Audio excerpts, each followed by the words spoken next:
Hello, my friends. I hope you guys are all doing well. And today, guys, we're back in business with a good old PAUNCH, King of the Hills. Or I guess we'll find out who's the Goblin King today. But nonetheless, it is going to be our standard King of the Hill format. But I'm actually going to be playing in the first series of games. Granted, I am lined up against Vicious Satsuma, who's a very solid tournament player, so I probably won't last long. So nonetheless, first match is going to be his Greenskins, as he is a Greenskin main, facing off against my Vampire Count. So we got some spooky monsters, we got some Banshees, some Cryptors, Skeletons, Blood Knights, all that sort of good stuff, and we are going to be on the Tower of Hoeth for our map. Salazar, you are my personal emperor. Hey, I'll take it, man. Even though at heart I'm more of a heretic, but I guess if you go to Warhammer Fantasy, I do play Empire and Tabletop, so I guess I could be, the fantasy Karl Franz, right? That's cool. All right, yeah, Grimgor is certainly a lot better. He basically has Hunter of Champions. He's no joke now. Looks like Vicious Satsuma is ready, so we're going to be jumping into our first match here. It's going to be Satsuma on his Greenskins, and he is a very scary Greenskin player against my Vampire Counts led by Haggard Heinrich Kemmler. So basically what to expect, it can either be a super wide Daka line, or it's going to be a Rogue Idol and a Spider stacked on top of each other, and things are going to get really, really nasty very, very quick. Now, of the two Greenskin builds, I'd probably rather play the Rogue Idol build. The two Banshees can be very effective there, especially considering the Rogue Idol does not do magic damage. What's that, guys? Just suggesting something?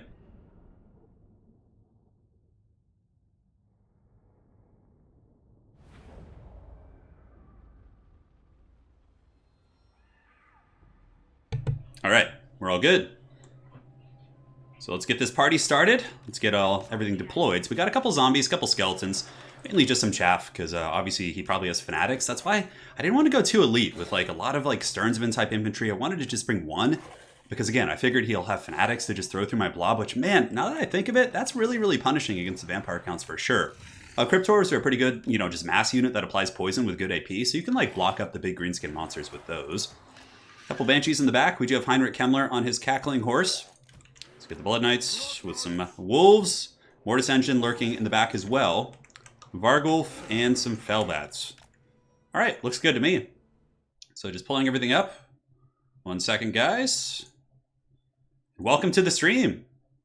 Yeah, Vampire Counts are really fun. Mullet cam, hopefully soon. My mullet is quite glorious, but the problem is it's going to be hard to find someone to cut my hair because all of the haircutting salons and places like that are closed right now.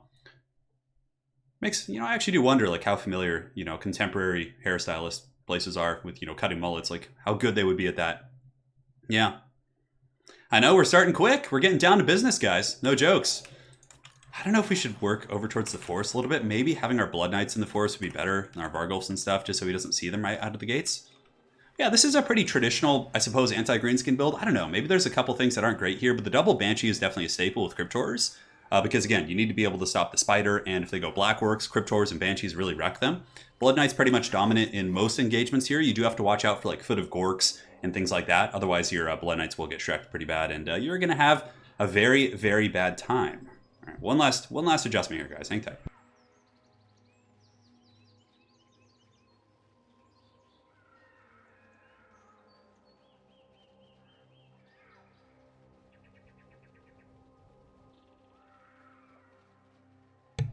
All right, sorry about that.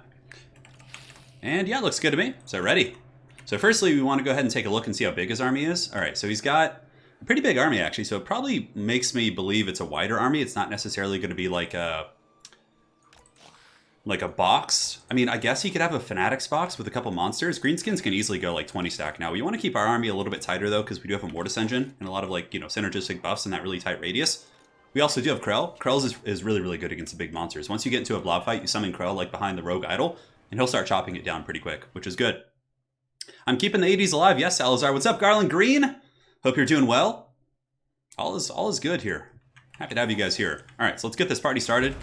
See if he can crump the Greenskins. Okay, so he did go with a bit of a Daka line, which is good. What does he have on the flanks? Yeah, we need to collapse that flank like hard. So we bring the Vargulf, we bring the Bats, we like do the full Monty. So he's got a couple skirmishers. He does have a giant. It looks like it is going to be Wurzag. That's really good. No Foot of Gork, though. Okay, so that's good. So he's not going to Foot of Gork my Blood Knights. So the Blood Knights are going to work up through the trees. And we have to watch out for effigy, too. He could effigy us down. I think he has like 4 or 5 archers in total, but okay. I actually feel pretty comfortable against this build. Not like great, but I think it could be better for us. All right, so let's go up on the high ground. He's got the Blackworks kind of screening here.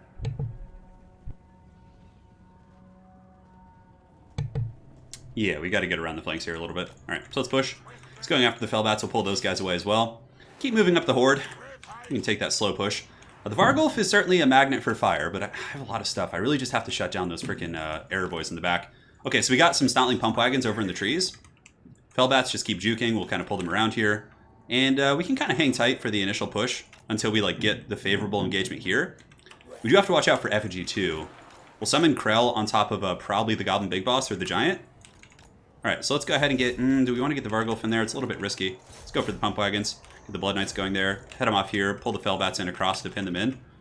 And now we can go here. So actually, let's kind of rotate this way a little bit. Pull back the Cryptors because he's going to focus them. I'm just trying to head these guys off if we can. Should be able to get those pump wagons, which is nice. He's got some Skulkers back here, so we got to watch out. But let's just get the freebies where we can. All right, so yeah, he's using all kinds of missiles and stuff. And now we've gotten him to overextend a little bit. Let's get you guys going. Get the Banshees on top of the Orcs there. Get the Cryptors pushing up on those guys. And the Blood Knights we could do some hammering charges. Yeah, okay, so that's great. So we've more or less gotten rid of the pump wagon. So we need to run with the Vargulf now. And now we want to get the double Banshees on top of the Giant. That's going to be like the most important thing.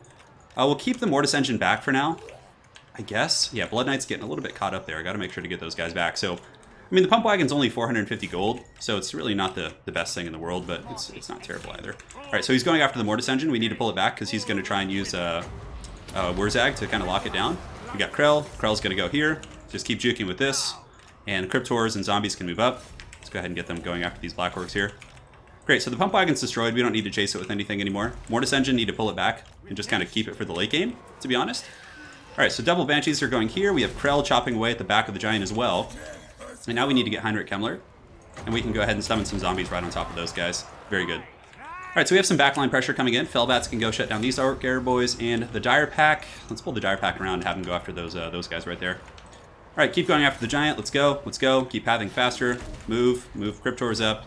Those are biggins, but it's okay. We should be able to handle them. Yeah, really good focus fire here is quite nasty. He's really punishing my Cryptors. Pretty good, like. All right, so we could go right up the pipe here. Yeah, just charge like right center mass. Get the Dire Pack going after these guys. Fellbats are doing a good job. And now we can pull in the Mortis Engine, I think, now that we have enough like threat overload.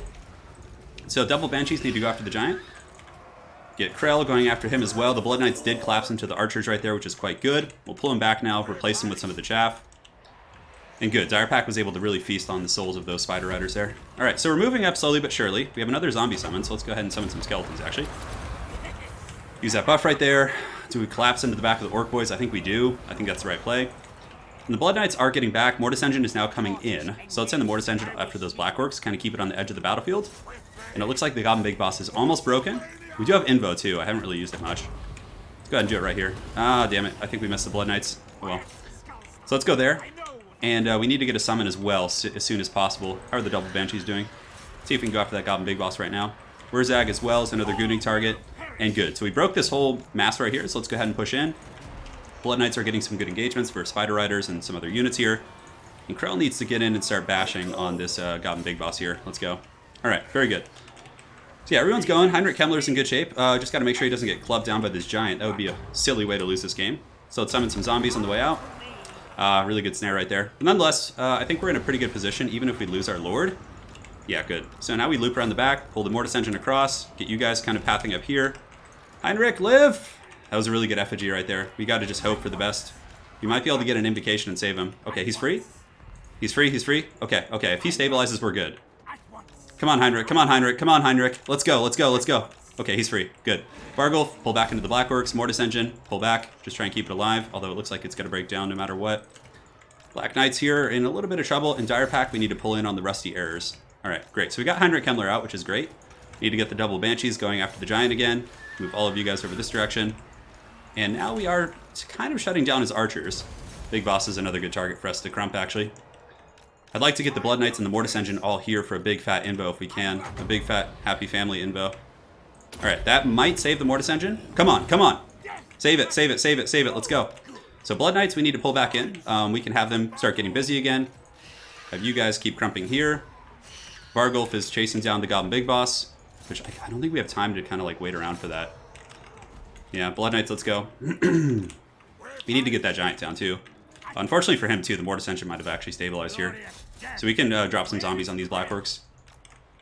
And maybe we can get Wurzag as well. What does he have here? Some Orc Boys? Yeah, Orc Boys are going to be a little bit annoying. Alright, so let's goon out the characters. Go after him if we can. Double Banshees are working down the Giant. And we'll hammer into the Orc Boys for now. Yes, that's good. Pull back. And yeah, we need to get an invo to keep that Banshee up. It's super important, actually. Mortis Engine's going to get blasted. Really nice one by him right there.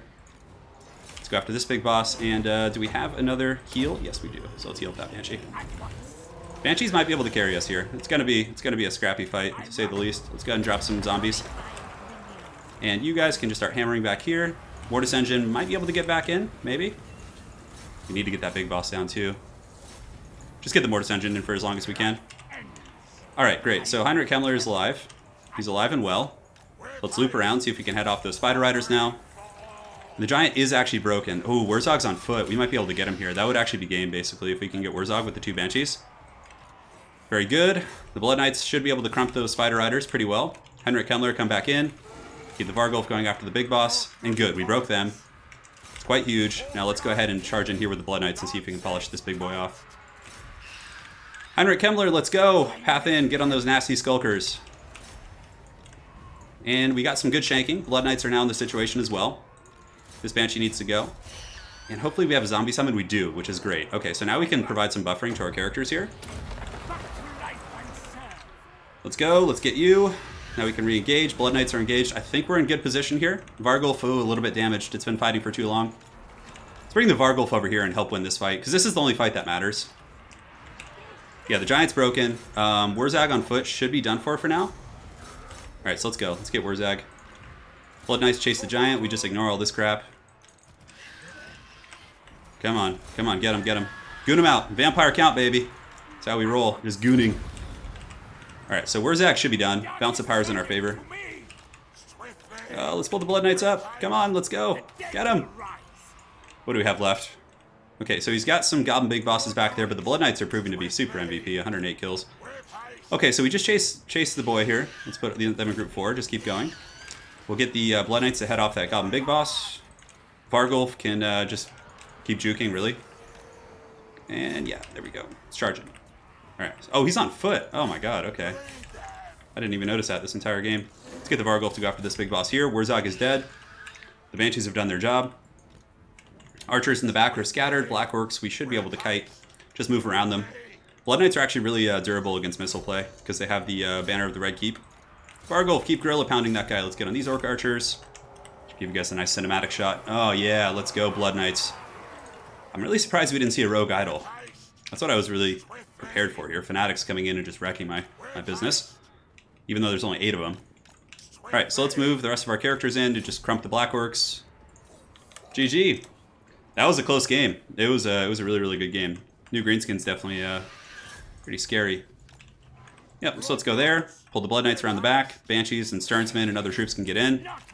And Blood Knights, these Black Orcs are... He's screening pretty well with them. I'm trying to get onto those archers. Oh, hot damn! What a game! What a game. Counts. Alright. Man, that was a scrappy one. That was a real scrappy game.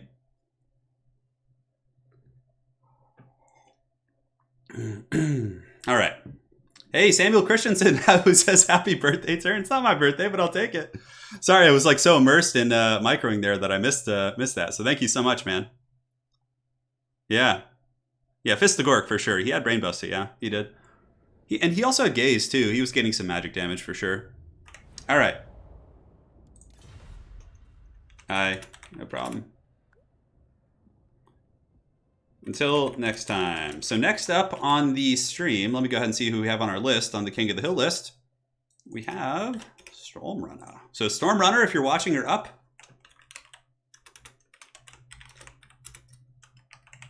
All right, so we're gonna get him into the lobby. I think he's on my friends list. Let's check. I have to like change my friends list like every time I stream just because of the stupid limit. Oh, it's so annoying. I don't know what name he's playing under either. So hopefully he just joins. Good old crotchety Heinrich Kemmler still got it. He still got it. What do we have here? Come on. As long as I don't have to play more than 5 games, I'm good. That's like my kind of my limit before I start to become weak Anakin. All right. Anyways, Hey, Jad Dokes, thank you for becoming a member. Trogdor, I'm doing very good. Thank you for asking. Thank you for asking. Yeah, I don't know if he used any of the new greenskin stuff. I don't know. Oh yeah, that's right. I gotta update the scoreboard.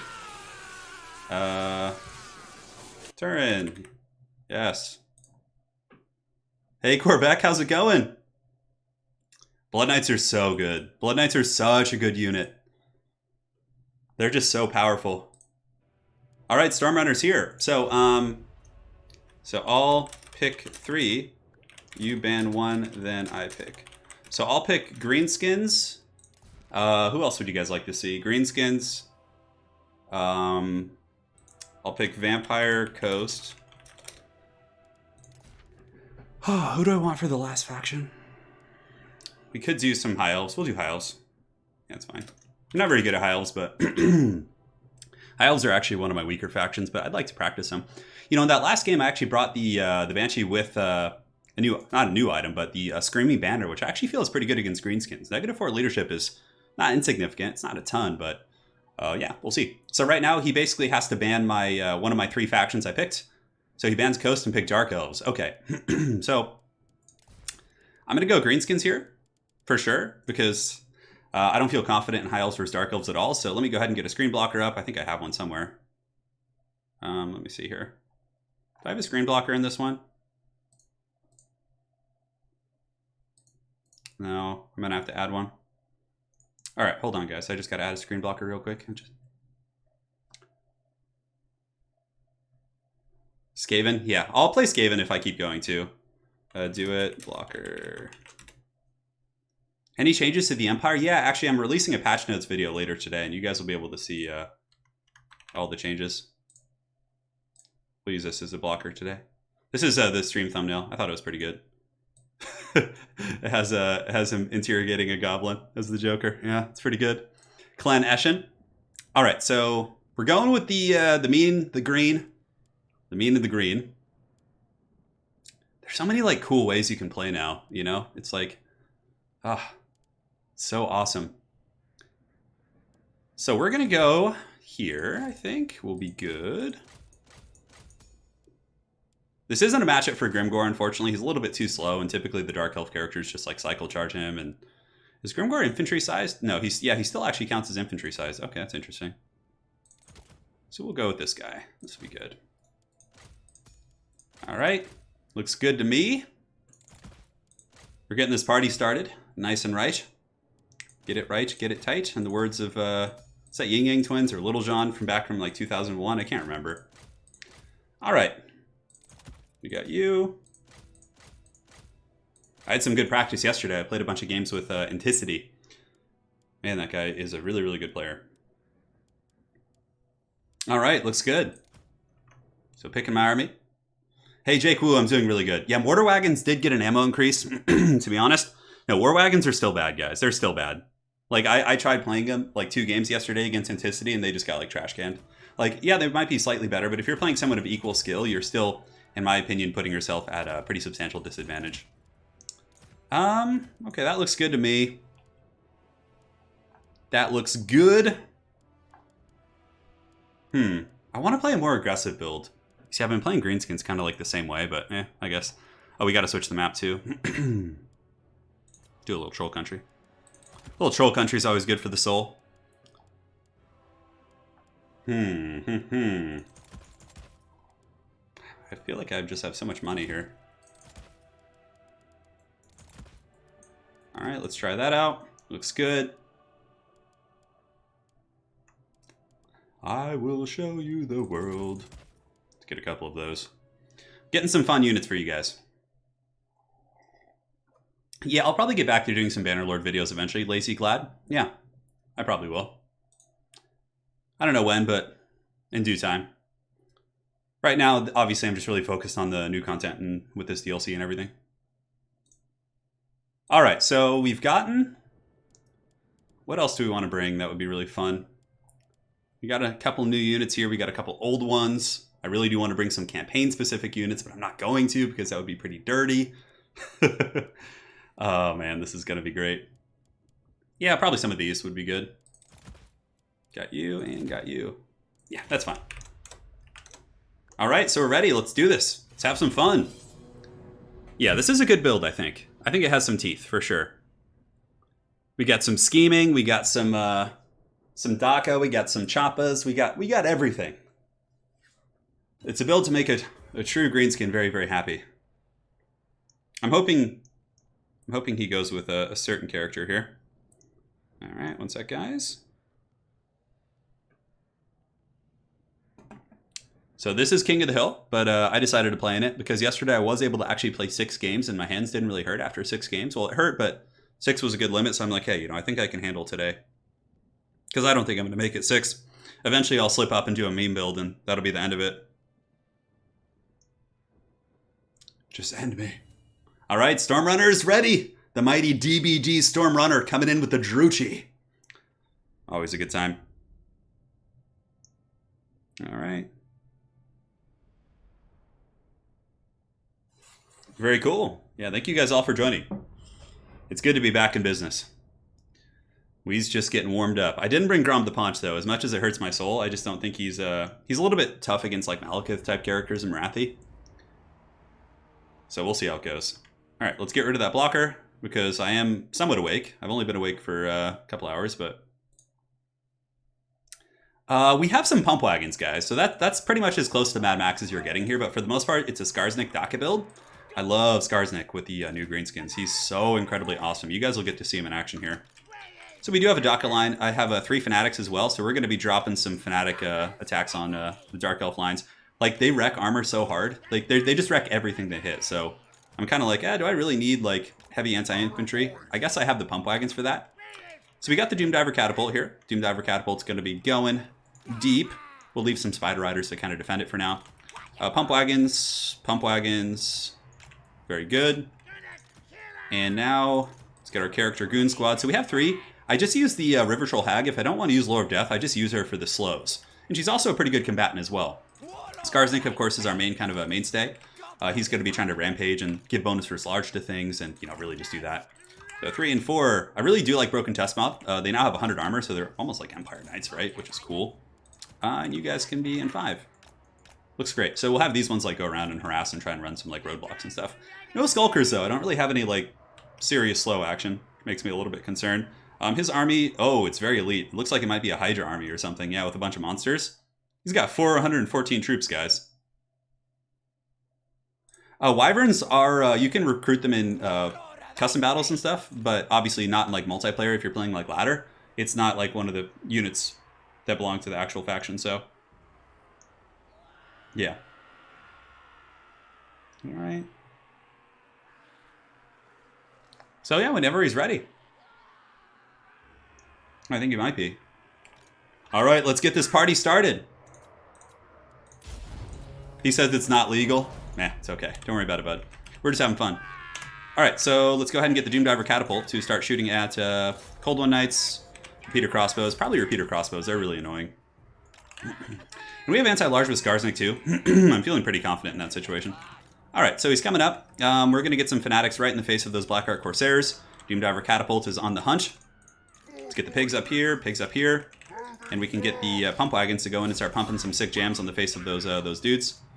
And do we want to get some of the archers up? Yes, let's move them up and start shooting. I mean, he can shoot at the goblins and Fanatics. They're all like really heavily shielded, so really not too concerned about that. All right, let's turn you guys about face here. You guys can start shooting here, and you guys can start shooting here as well. Boom, boom. And Skarsnik and the Goon Squad Company, let's run over there just to kind of intercept his pressure if we can. Let's pump up the jams. Pump wagons, let's go.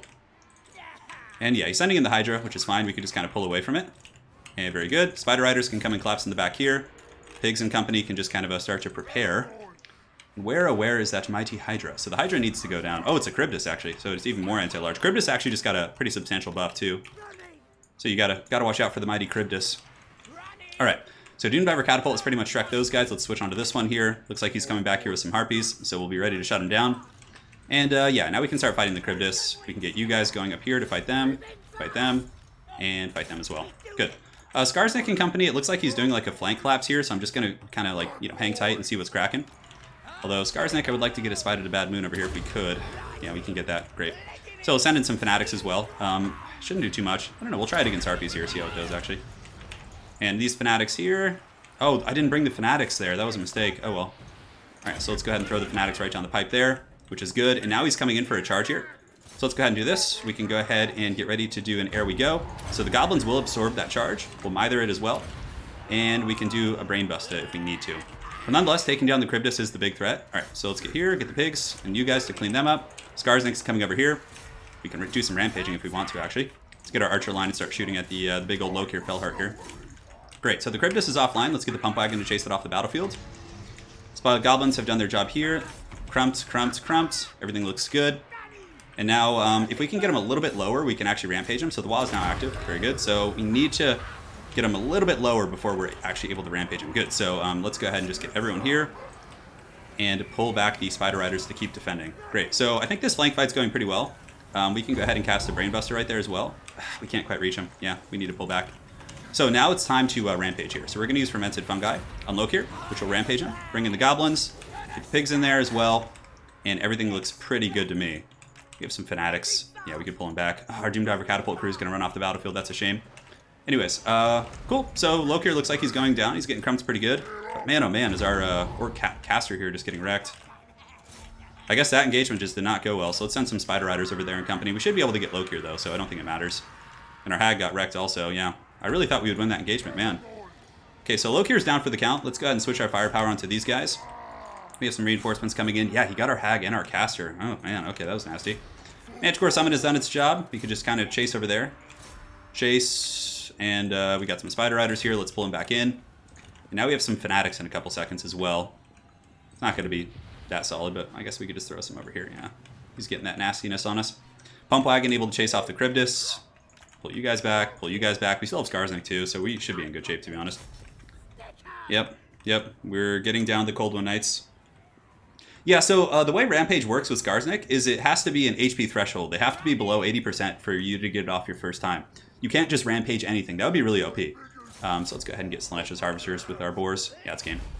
Alright, Skarsnik. There we go. Yeah, oh, well, we're playing in a King of the Hill tournament today, but it's more of a, King of the Hill's more of a casual format. GG! GG, Stormrunner. So now we got to update the scoreboard here. It's release day. It warrants a special circumstance. Thank you guys for joining today, by the way. All right, so next up on our list, we have Galahad, the mighty Galahad. Yes. All right, so Galahad has been summoned. He's up next. Oh, it was the Amber Spear? Okay, so he crushed my flank with an Amber Spear. Good play. I'm excited to look at that in the replay, actually. Yeah, so they have to be below 80% for the first threshold of Rampage. The next one, I think, is 50 or 40% to Rampage them again. So, High Elves, Greenskins, and Skaven. Hey, what's up, Galahad?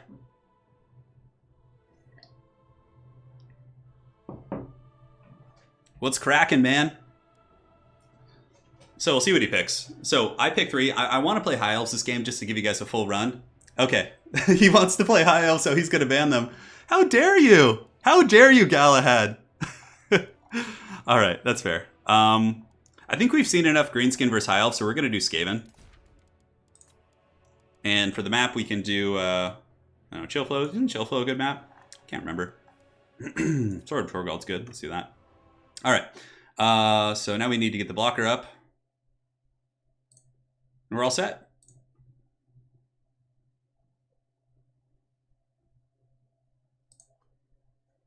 Very cool. So we'll go Skaven. Damn it, I wanted to play High Elves this game, but if I'm able to win this, I'll play High Elves next game. Yeah. Yeah, the Pump Wagons are awesome. I love the Pump Wagons. Alright, so who do we want to bring here? I think you could be fun. Yeah, it's my rats. I don't even remember how to play Skaven versus High Elves from before. I'm trying to remember what I used to do. Probably just freaking Jezzails and shit. Ton of Rat Ogres to stop Silverhelms. I don't know. I don't like bringing artillery against them so much because they have the bolt throwers to snipe them out. All right, so let's get a couple of you guys. You know, they did actually buff up Plague Monks a little bit. Not crazy buffed, but Certainly not bad by any stretch of the imagination. All right, so we'll get you. We'll get that. That'll be fun. I'm playing Skaven, then I'll play High Elves, and if I keep going, I'm probably going to get eliminated eventually. How do I play this matchup? I don't remember. High Elves weren't picked terribly often before, so it's not like, you know, it's not something you saw all day. All right, so we definitely want to get you guys. Looks good to me. Get some weapons teams. I think that's good. Storm Vermin? Yeah, Storm Vermin are pretty weak sauce, unfortunately, guys. I think even with the changes they got, they're still going to be kind of jankety. I can't bring too many missiles. High Elves are a pretty good swarming faction, so you have to respect that. They can really get in there and cause some problems. Alright, so let's cut you down. Need you just for this, and then get that as well.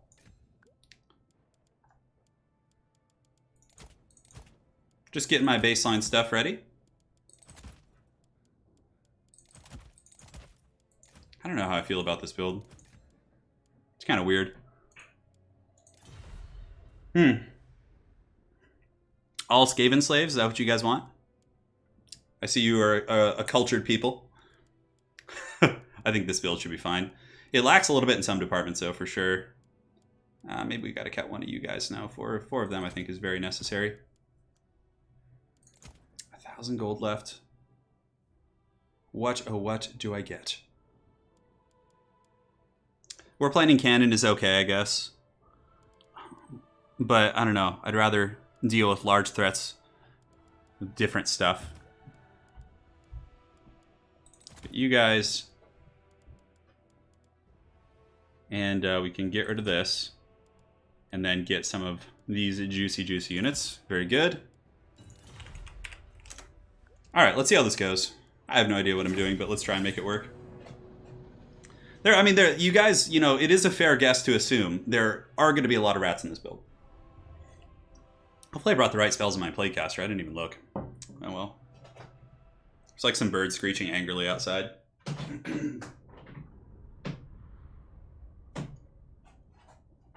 Yeah. High Elves? I did want to play High Elves this game. I did. But Galahad is going to do the honor for us here. And put on a glorious show, I'm sure. Skarsnik got buffed. One more speed, overpowered.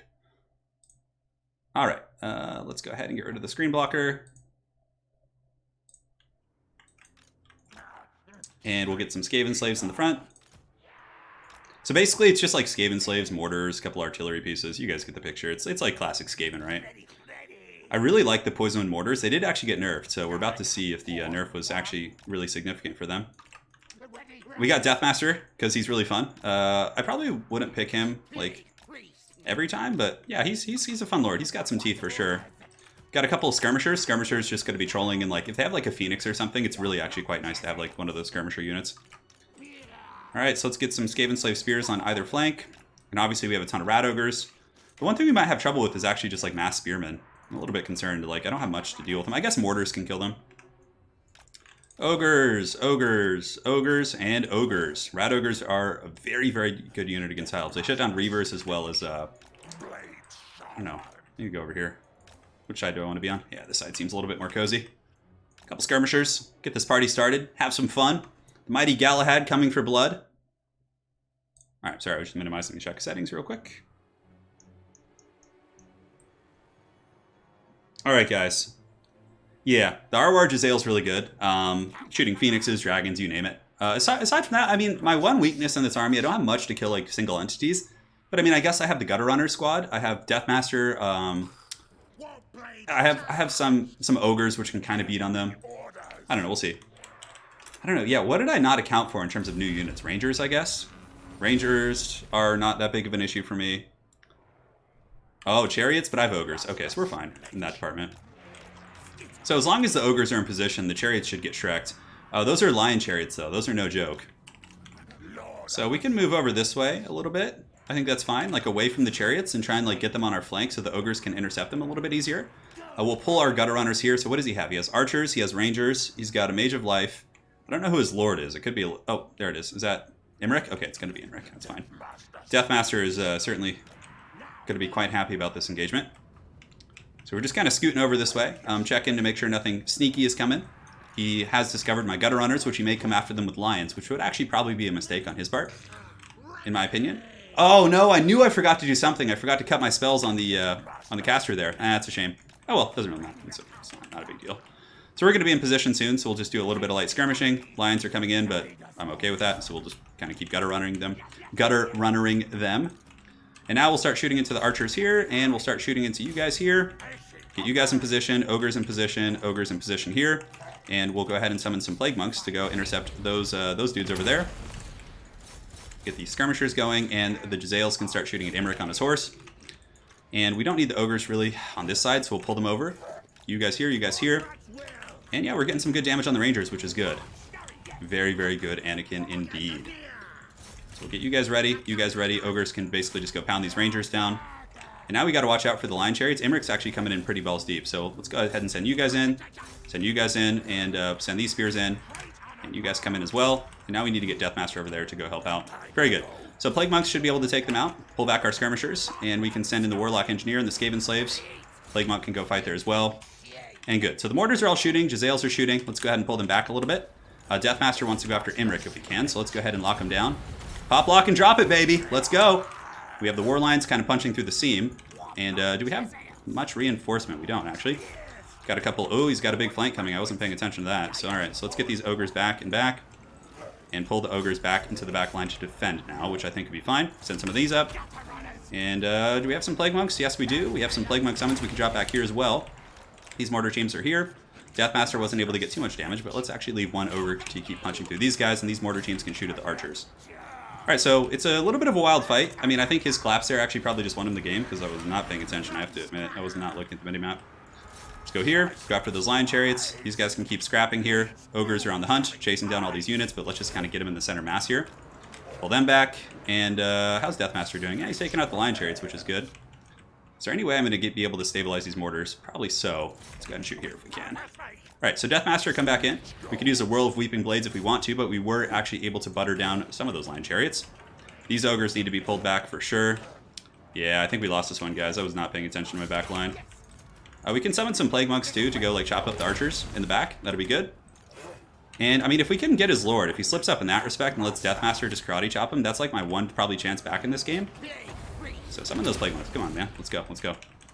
Ogres, pull you guys back. We have some mortar teams that are a little bit trapped up, but Imric is taking a bit of damage. So let's send you guys after the archers here. Let's go. And then use another rat summon, another Vermintide to go chase here. And that should be okay. So how are we doing? We have a snare in a couple seconds. Ogres here getting some good pounding. Let's rotate up actually and get the ogres away from this like main fight and try and get some picks where we can. Deathmaster Sigil. Lock him down. Pop, lock, and drop it, baby. We got the rats going after the archers. These rats are going here. So we got pressure from all sorts of angles. And now Imric's getting worked on pretty good. So pretty much our only chance to win this game is to kill Imric. Even then, I think I screwed up pretty bad not paying attention in the beginning. Maybe he won't chase off like all my mortars or something, but it looks like we did actually get Imric down. Okay, that's good. So now we jump on the Rahagir's Pride. Good, good, good. Wow, are we actually going to be able to come back here? That'd be pretty crazy. We still have a fair amount of rat summons too. Yeah, you can see he's chasing. Let's rally what we can. Rally some forces. Rally you. Run for the hills. And good. So we got the Rahagir's Pride down, so now we can just kind of, we can actually take this engagement, because we can summon some rats to help out here. Very good. And I think we can win this fight. We don't have a Mortis Engine effect, which is a little bit concerning. His archers are back online too. We don't really have much to chase them. So let's go ahead and summon some of the ratsies here. That should help. Deathmaster, we can use his AoE. Which looks really cool. I don't know how good it actually is. Let's actually go after those lion chariots over there and see if we can head them off. Alright, slaves, let's go. Ogres, let's go after those archers. Maybe Deathmaster can pull this out. Maybe. I don't know. After that big colossal screw-up of not looking at my map there, I might not be able to, but we'll see. Alright, so we got some Reavers coming in. We have some more rats we can summon here in a moment. I do also have some good AoE. But the Ogres should be able to finish off the lion chariots here. For sure. So let's charge in. Get some of you guys going there. And we just got to make sure to keep our caster alive. Okay, so he's got some dudes coming. Let's go ahead and form ranks, just so we have like a bit of a defensive position here.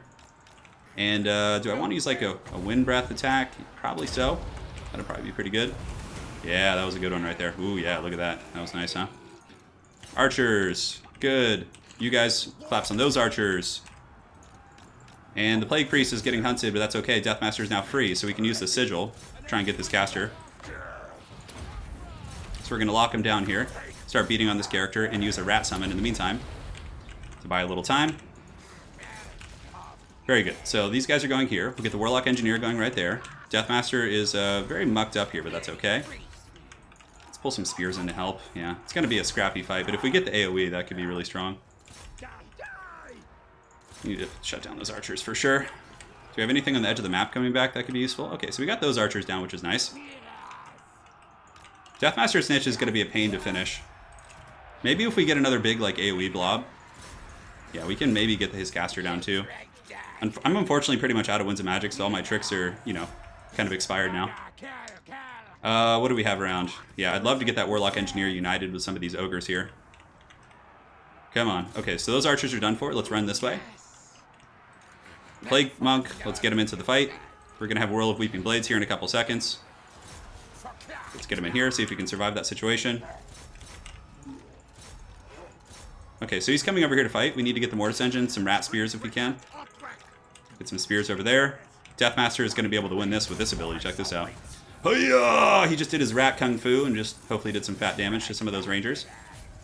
Okay, so these are mostly just Reavers. I think with a little bit of spear support, we should be able to win this. Plus, we do also have a Mortis Engine effects from our character there. Man, I do not deserve to win this. That's for sure. He outplayed me. Although I guess we scrapped in the late game, which is good. All right, Deathmaster's coming for the booty. Come on, Spears, get there. Ogres pull back behind the Spears. You go here, you go here. Ooh, that was good. That was a really good charge on his part. We need to get over there and help, if we can, while we still have some formation holding. Okay, we just lost the Mortis Engine effect, which is alright. Alright, let's go, Skaven, let's go. Do I have any rat summons? I might actually get another one, which would be really, really strong. Okay, so he's got some spear infantry here. Deathmaster Snitch does have his sigil. Let's charge into the back of these spearmen. He needs to kill the Plague Monk. That's like his path to victory here. If he kills the Plague Monk, then he's going to be able to snare me down. Let's go, rats. Let's go. Let's go. How long till I get another one? 39 seconds? He's going after the Plague Priest for sure. Yeah, the thing is I don't have any reinforcements now, so I can't really like do too much crumping. It was a good attempt to come back, considering I didn't not even look at the minimap. It will haunt my soul until the day I die. Alright, can he defeat Deathmaster, though, is the question. The mighty Assassin Rat Master. We got some ogres back. Ooh, that's nice. Let's get them across the map. And what do we have? We got some rangers. We got some spearmen. He's got some chariot action.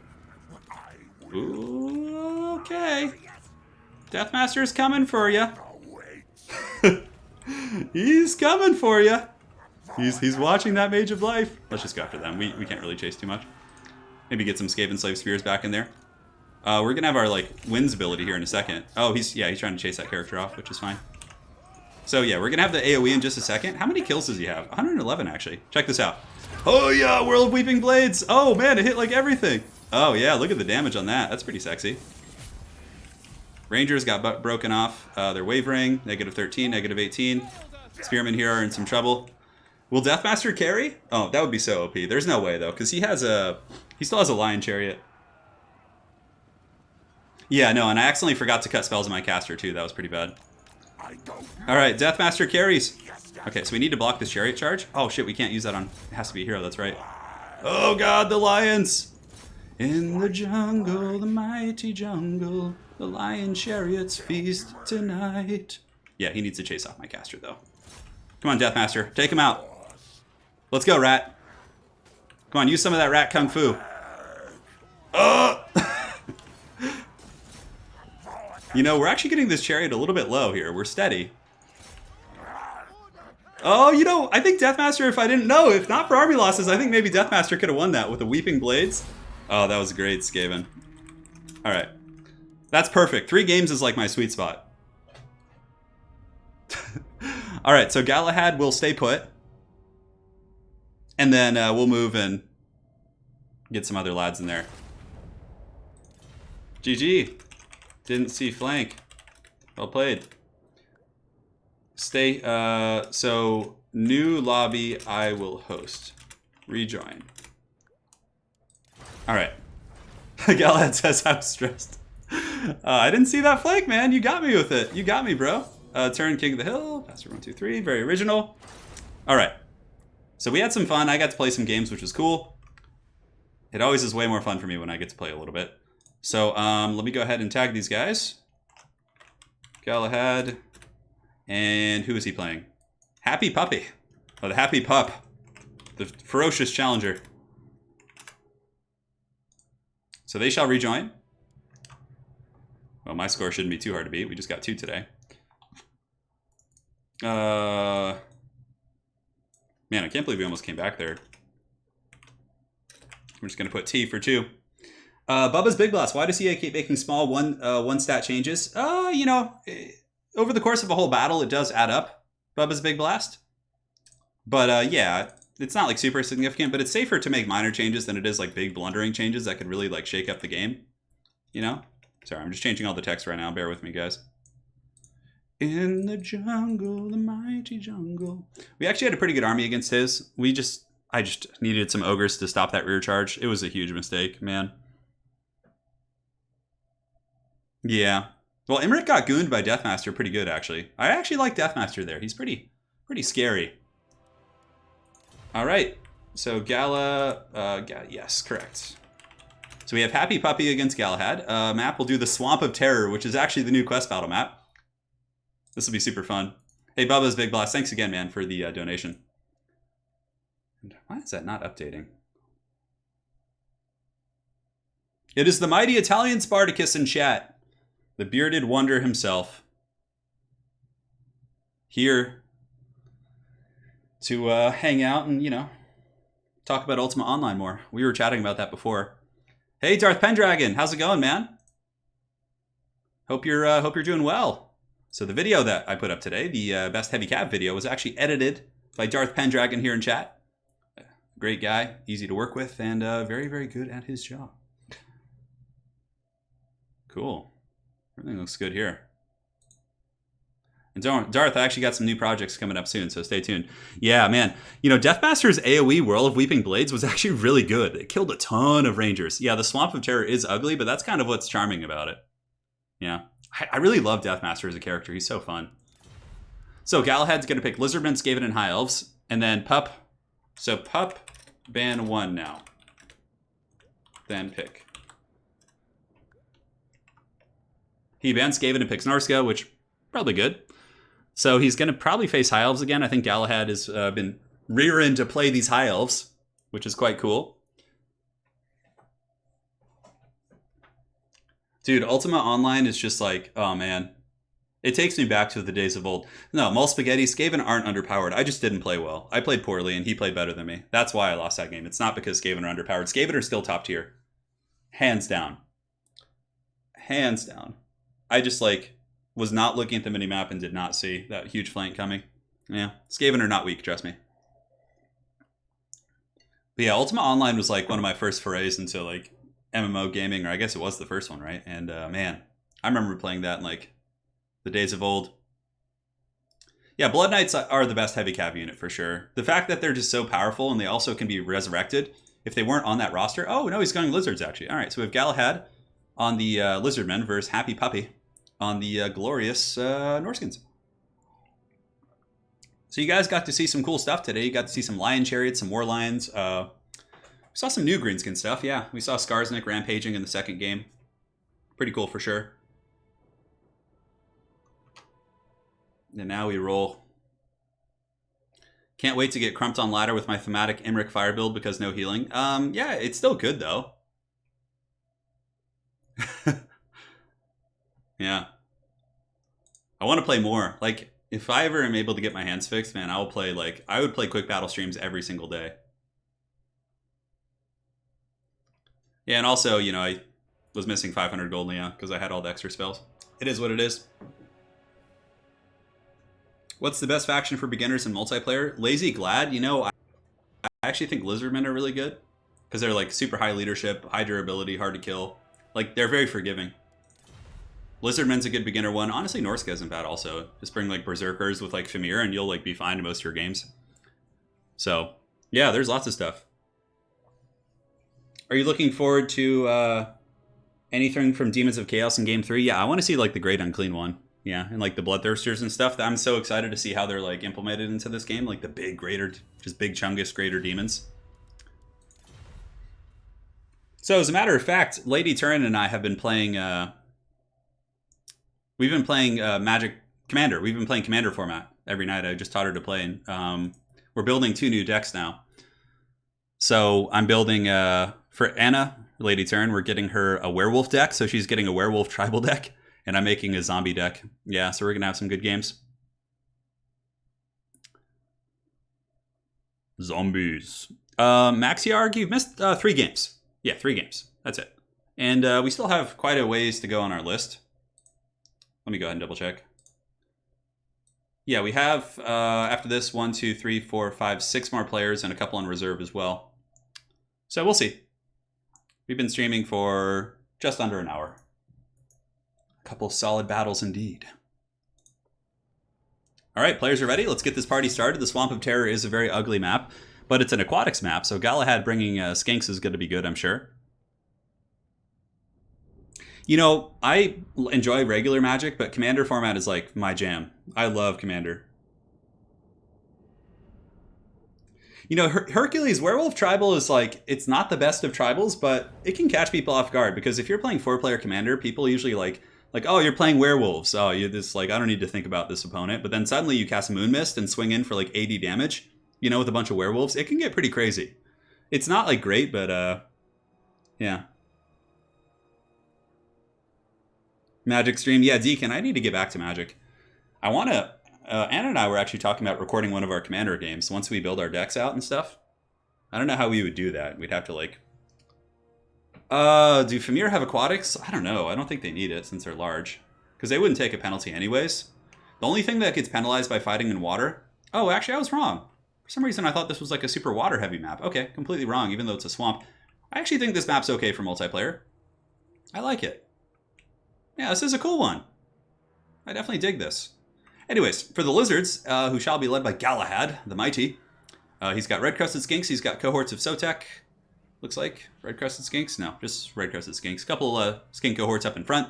Pretty good for their poison javelins. He does also have the Umbral Tide. It's going to be Saurus Old Blood on his Velociraptor, a Skink Priest of Heavens with Wind Blast and Harmonic Convergence. And in the back, he's got 3 Chameleons and 2 Cold One Riders.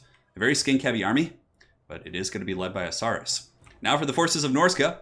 We can see in the front, it's going to be Marauders into the Sunset. It looks like no champs. With Famir backup, he does also have Wolfric the Wanderer. And it looks like it's going to be a Shadowcaster with Pendulum? No, Melkoths and Enfeebling Foe. And a couple Hounds as well. Hounds are pretty good for chasing down skink units. And just having Frostbite is really, really good in general. A couple Marauder Horsemasters. And a couple more Hounds on the far side. Yeah, pretty cool armies for both players. Skinks will certainly struggle to hold back the ferocity of the Mammoth. My one concern is that the Lizards don't have enough to really bring down the Mammoth. I mean, maybe. It depends. If he can protect the Umbral Tide and keep them firing the entire time, that will be enough to kill the Mammoth with a little bit of support from the Saurus Old Blood. But aside from that, that Mammoth is going to be a big, thick threat. So yeah, Commander format is a different style of Magic the Gathering where instead of playing with a 60-card deck, typically if you're playing traditional Magic, you have 60 cards and you can have 4 of any one card in your deck. So basically you just get, 4 of all your good cards and your synergy cards. But in Magic Commander, it's a 100-card deck. It's a singleton format, which means that you can only have 1 of any given card in your deck with the exception of lands. And you have a legendary creature who starts on the side of the board instead of in your library that you can cast at any time. Each time that creature dies, there's a recurring penalty where it costs 2 more. But that legendary creature dictates the colors of your deck. There's a lot more to get into, but that's kind of a basic synopsis of that. It is Happy Puppy. It's him. Pacta, cheering for your boy Happy Puppy. All right, fair play. Well, he's fighting against Galahad. Galahad is coming in with a massive skink build on the Swamp of Terror here. This is actually Grom the Paunch's quest battle map. It's actually a pretty cool map. It's a little bit hard to look at in some areas. I've noticed the top of the tree lines, but that's probably just because my graphics are turned down. And here comes the engagement here. So Skink's going to be moving forward. Chameleon's going to be drifting up as well. Chameleons will be really good against a Mammoth. It only has 70 armor, so those little skinks can actually put some serious annoying poke on it and slow it down. And over here in the trees, we have Cold One Riders. Cold One Riders Looks like the Cav going out on the flank. Not opting to really use them in the main lines, which he might need them if the Norskins do decide to blitz like right through the pipe. We'll find out. So what do we have here? Beast of Tashnar lurking in the trees, Norscan Warhounds lurking in the trees as well. It seems like Happy Puppy certainly has a lot of things that can chase down skinks if he can break them. It's a cool map. Yeah, it's a cool map. So Zach's saying it has to be a creature, a legendary creature, unless it's a special commander card that says it can be your commander, which Wizards has printed cards like that. Yeah, so Marauders are going to be moving forward. Skinks, of course, pretty annoying 360 shooting with poison, but Marauders are shielded, and it's certainly not a cost-effective target to shoot your little chameleon skinks into Marauders. Granted, if you can get them on the Miststalkers, granted, they do have missile resist, but wearing down a big target like that is certainly quite valuable. Norsca going to be moving forward. The red-crested skinks ready to party. Ooh, a really nice wind blast coming in from that skink of heavens up in the sky. Nice cast there by Galahad. Able to get those Iceworm Marauders and really butter that sweet bread. In the meantime, Coldwind Riders going up and around the back. Maybe going to be looking to collapse here into the Miststalkers. And yeah, just a little bit of kiting here from the Dinos, which is good. You don't want to delay the fight for as long as they can. I would imagine the Salamanders, the Umbral Tide, will be scooting up to get some pot shots here in just a moment. But nonetheless, a very cautious play so far. And it seems like Galahad has gotten around the flank. Now, these are regular Coldwind Riders. They're not anti-large, but they still have good AP values. But this is really risky. If he gets caught by the Frost Wolves and a bunch of Fimir, these units will get wiped out pretty heavily. And now we have the frontline fighting. Skink cohorts unleashing their javelins. And the chameleons are falling back, and the red-crested skinks are being sent into the mainline fighting. Umbral Tide, let's go ahead and see what their target is going to be. What are they going to be shooting at? It looks like they're overextending a little bit. Ooh, a really nice wind blast by Galahad. Beautiful play right there. Able to really crump down those Iceworm Marauders. That was a good one right there. Very, very nice. And the Umbral Tide, what are they shooting? Not shooting yet. A little bit of a cluster here in the middle. He's definitely got to watch out, because if Happy Puppy is watching, he's going to be able to get a huge Seafang right down the pipe and pretty much just dumpster this entire Lizardman army. So Galahad definitely needs to split up a little bit there, and he does do it right as I say that. So chameleons are falling back. It looks like flanking is now coming in from the Norskins. Norscan Warhounds in the back getting ready to party, and it looks like a Seafang is going to be going down here. No, a Pendulum actually. Oof, big old Pendulum, and very, very punishing for sure. Going to be breaking those skink lines. And I think this might be the beginning of the end for our boy Galahad, as his Umbral Tide is going to be dragged down here. Granted, he does respond with a really good wind blast. That was an amazing wind blast. Okay, maybe that will salvage his situation. He's able to peel off the Doggos here and get the Umbral Tide back online. He really needs these guys. That wind blast was super clutch. Now back here, we do have a big Cav engagement. Never mind, actually. This is pretty good for Galahad. He's able to get his Coldwind Riders with skink support onto Fimir and Hounds. And the amount of gold invested in this fight, heavily favoring the Dinos, of course, until the Miststalkers do arrive into the battle. But this is a good engagement for the Dinos. They can pull back with their Cav units, having done some pretty good damage against the Fimir, and can re-engage here. Now, as far as the balance of power goes, pretty even at this point. The skinks are kind of being overwhelmed, and the Umbral Tide is not long for this Earth. Only 8 of 24 models left. They were kept in the battle using a Cold Blood effect from the Skink Priest of Heavens, but I don't know if it's going to be enough. Like, the Mammoth is going to be so hard to bring down. I guess it's already kind of damaged at about half HP here. It looks like maybe Umbral Tide and the Skinks were able to do a number, but the amount of Hounds Norsca has certainly gives him a lot of chase against these very annoying skirmisher units. Another nice wind blast coming in. Dinos pushing in here with their Coldwind Riders. It looks like a Seafang coming in from Wolfric as well. Does go right through the Coldwind Riders and does also apply the Frostbite effect. Slow those guys down, if I'm not mistaken. And the Umbral Tide's back online. All right, this is pretty big. If Umbral Tide can rip a couple volleys here, maybe bring down Big Papa Wolfric, or at least get him to the point of breaking, that could be very, very strong for the Dinos. But the Fimir is still somewhat healthy here. We have 12 right here. And the Miststalkers, of course, with their Terror, have 11 of their 12 models. So the Miststalkers are still very much a force to be dealt with. Ooh, really nice play here by Happy Puppy. He actually gets the Bale Fiend. He moves in and he rampages the Umbral Tide. They're now not shooting. They'll be stuck in melee combat, and they're probably just going to break to the Shaman caster, to be completely honest. But a big, ugly blob fight. There is Chameleon Skink support, though. Galahad's red-crested Skinks are crumping the Marauders with the fight or die, despite that. But again, they also apply poison, too. That's what makes red-crested Skink so solid. So Wolfric's poisoned. His speed's 42. His weapon strength is 420. Definitely not a good situation for him. So it looks like a pendulum or something's going down here. Yes, it is going to be a pendulum effect. Not really sure what it was aiming at. It looks like it does hit a couple Coldwind Riders. Wasn't terribly devastating. But balance of power is looking pretty darn even. However, it seems like the Saurus Oldblood is able to break Wolfric using the Skinks and, of course, his AP attacks himself. And the Lizards seem like they're kind of stabilizing. There's still a fair amount of Fimir left that are going to be very tricky to bring down. Skinks are now getting swarmed by the Norscan Horsemasters. Horsemasters getting a really nice rear charge, supported by a couple Marauders as well. Bring it down, bring it down! Yes, it is being brought down. In the meantime, we do have the Skink Priest of Heavens flying overhead, cackling, looking for his prey. I wonder where he's going to go. Probably after the Horsemasters. Lizards are sending in some of their reserves to try and peel the situation off and save their chameleons, but it's looking pretty grim bones for them. And yeah, the Famir are still going to be very, very tough to deal with. Currently, you can actually see Norsca is ahead in the balance of power because of the Famir and the casters. And still, they have a couple hounds. They have Norscan wolves over there. Horsemasters here fighting the skinks. Some marauders up on the high ground. So yeah, just kind of loose stuff all over the battlefield. However, the bounce power is now ebbing back towards the middle as we have a very, very close scrap. The Horn of Kygor gives a huge melee attack buff to all these skinks, which makes them that much more formidable, but Happy Puppy with a really nice flank. He's able to get the Horsemasters, collapse in the back, and just Bane backbreak all those skinks. Those guys just got hunted down and chased. Yeah, pretty rough for the lads. So there you have it. Chased down once again. And now we have the Saurus Old Blood with Enfeebling Foe. Going to be quite weak, and I think Norsca might be able to drag them down, although never mind, actually. The cohort of Sotek is still here in great numbers. Now, this looks like it might actually go to the dinos, even though the bounce power does show, because that cohort is going to be really nice, consistent AP damage against these Famir. It's just too close to call, honestly. Saurus Old Blood here, at about 70 or 80%. Might be able to cycle charge, too. He is on a Velociraptor, has really good AP value, so if he can cycle charge and like pick off Famir, maybe take out the Bale Fiend, that could be pretty clutch for sure. Yeah, a lot of the dino units are breaking. Norsca actually has a huge advantage on the mobile game. They have a bunch of hounds left, and their Horsemasters are chasing down a lot of the skink units, it looks like. Yeah, I think Norsca's going to get this. Man, what a scrap. This was a really, really good game. Legion in chat asks, you just need to ask once, bud. Who wins Grimgor versus Wulfric? It depends. If Wulfric's on foot or on horseback, Grimgor, but if Wulfric is on his mammoth, Wulfric will win. That is a very brief and correct answer to your question. Yes. Alright, so here we have the Beast of Tashnar chasing down routing units, and that really is what the deciding factor was. I think Norsca's mobility, able to really chase down a lot of the routing skinks, was huge.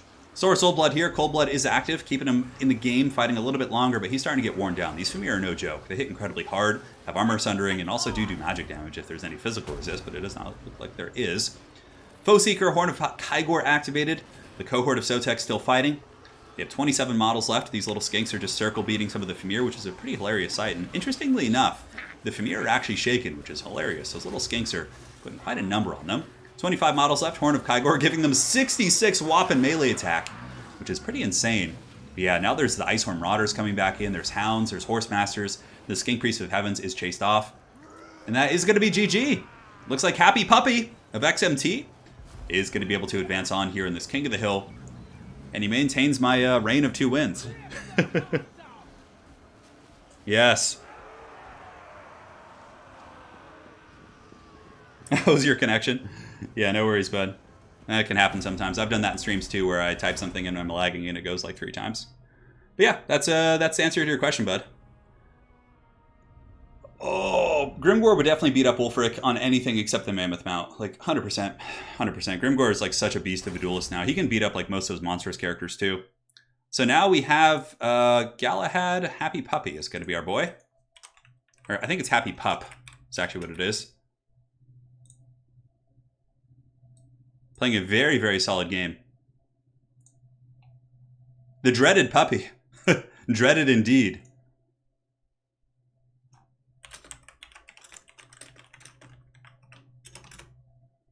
And let's go ahead and take a look here at who's next in our King of the Hill list.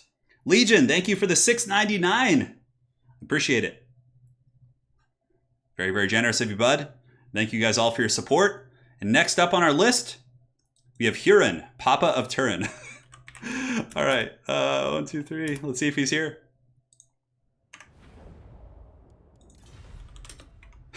Happy Puppy says, "Oh my God, I won a game." Yeah, you did. You did a very, very good job. Very impressive performance. Your mobility play was very, very good. If you're watching this back later, you should be proud. Malekith, thank you for the $2 donation, Mighty Witch King. He says, does anyone else have a choppy update download? I heard a couple people saying that in Discord this morning, so yeah, maybe. All right, so now we go to the Womparach Gulch. I can't remember if this is a good map, to be honest, but we'll just do it. Who cares? You're in Papa Turin. Oh, that's pretty funny. Nice Lord of the Rings reference. Yeah. All right. So they're going to do their picks and bans now. So we'll get this party started. ODM versus XMT, Clan War. We did Clan Wars a while back. They're fun. Yeah, maybe we'll get back to it. Oh, got it. So, Puppy, you pick Pick 3 now. Your opponent bans 1 and picks, then you do. Hey, Dad of Turin. It'd be funny if my actual dad was playing. Man, my actual dad is such like so bad with technology. That would be interesting. I actually saw Papa of Turin Huron playing in a tournament today, so I'm sure he's quite warmed up. So Turin, any advice for getting started with an Alpha Legion army in 40k? Yeah, so honestly, I would wait like a little while before you start playing Alpha Legion because we're not sure like what's going to happen to the Forge World Dreadnoughts, which are really a staple of Alpha Legion play until their new book comes out. But if you want to start building Alpha Legion now and you're just looking to hobby, I would recommend getting a Lord Discordant, at least one. And then from there, you can also get like 3 groups of 5 like baseline Chaos Space Marines just to hold objectives. And that'll give you like a decent backbone. Lord Discordants are really good in Alpha Legion because they can get -3 to hit, which is gross with Clandestine, the Clandestine Warlord trait, the out of range plus the Dark Apostle Prayer. It's really, really strong. So that'd be, just get a Lord Discordant and start painting it. That would be a really good start. But from there, like using Leviathan Dreadnoughts with the dual Butcher Cannons, they're insanely good. Like honestly, those are like the best things you can get. That'd be my advice to you, bud. So get a Leviathan Dreadnought with dual Butcher Cannons and get a Lord Discordant Alpha Legion. And then a couple Chaos Space Marine squads just to hold objectives. And then for your second HQ, just get a Dark Apostle to give the -1 to hit prayer. Nicholas Morgan Trawler, thanks so much for all the streams and vids over the last few weeks. You're welcome, dude. Plenty more to come. So, Huron, Papa of Turin, bans High Elves and picks High Elves. Oh no. Now we got... So, Pup, it goes with Vamp Pirates or Beastmen. So, Vamps or Beastmen. Good luck. Very cool.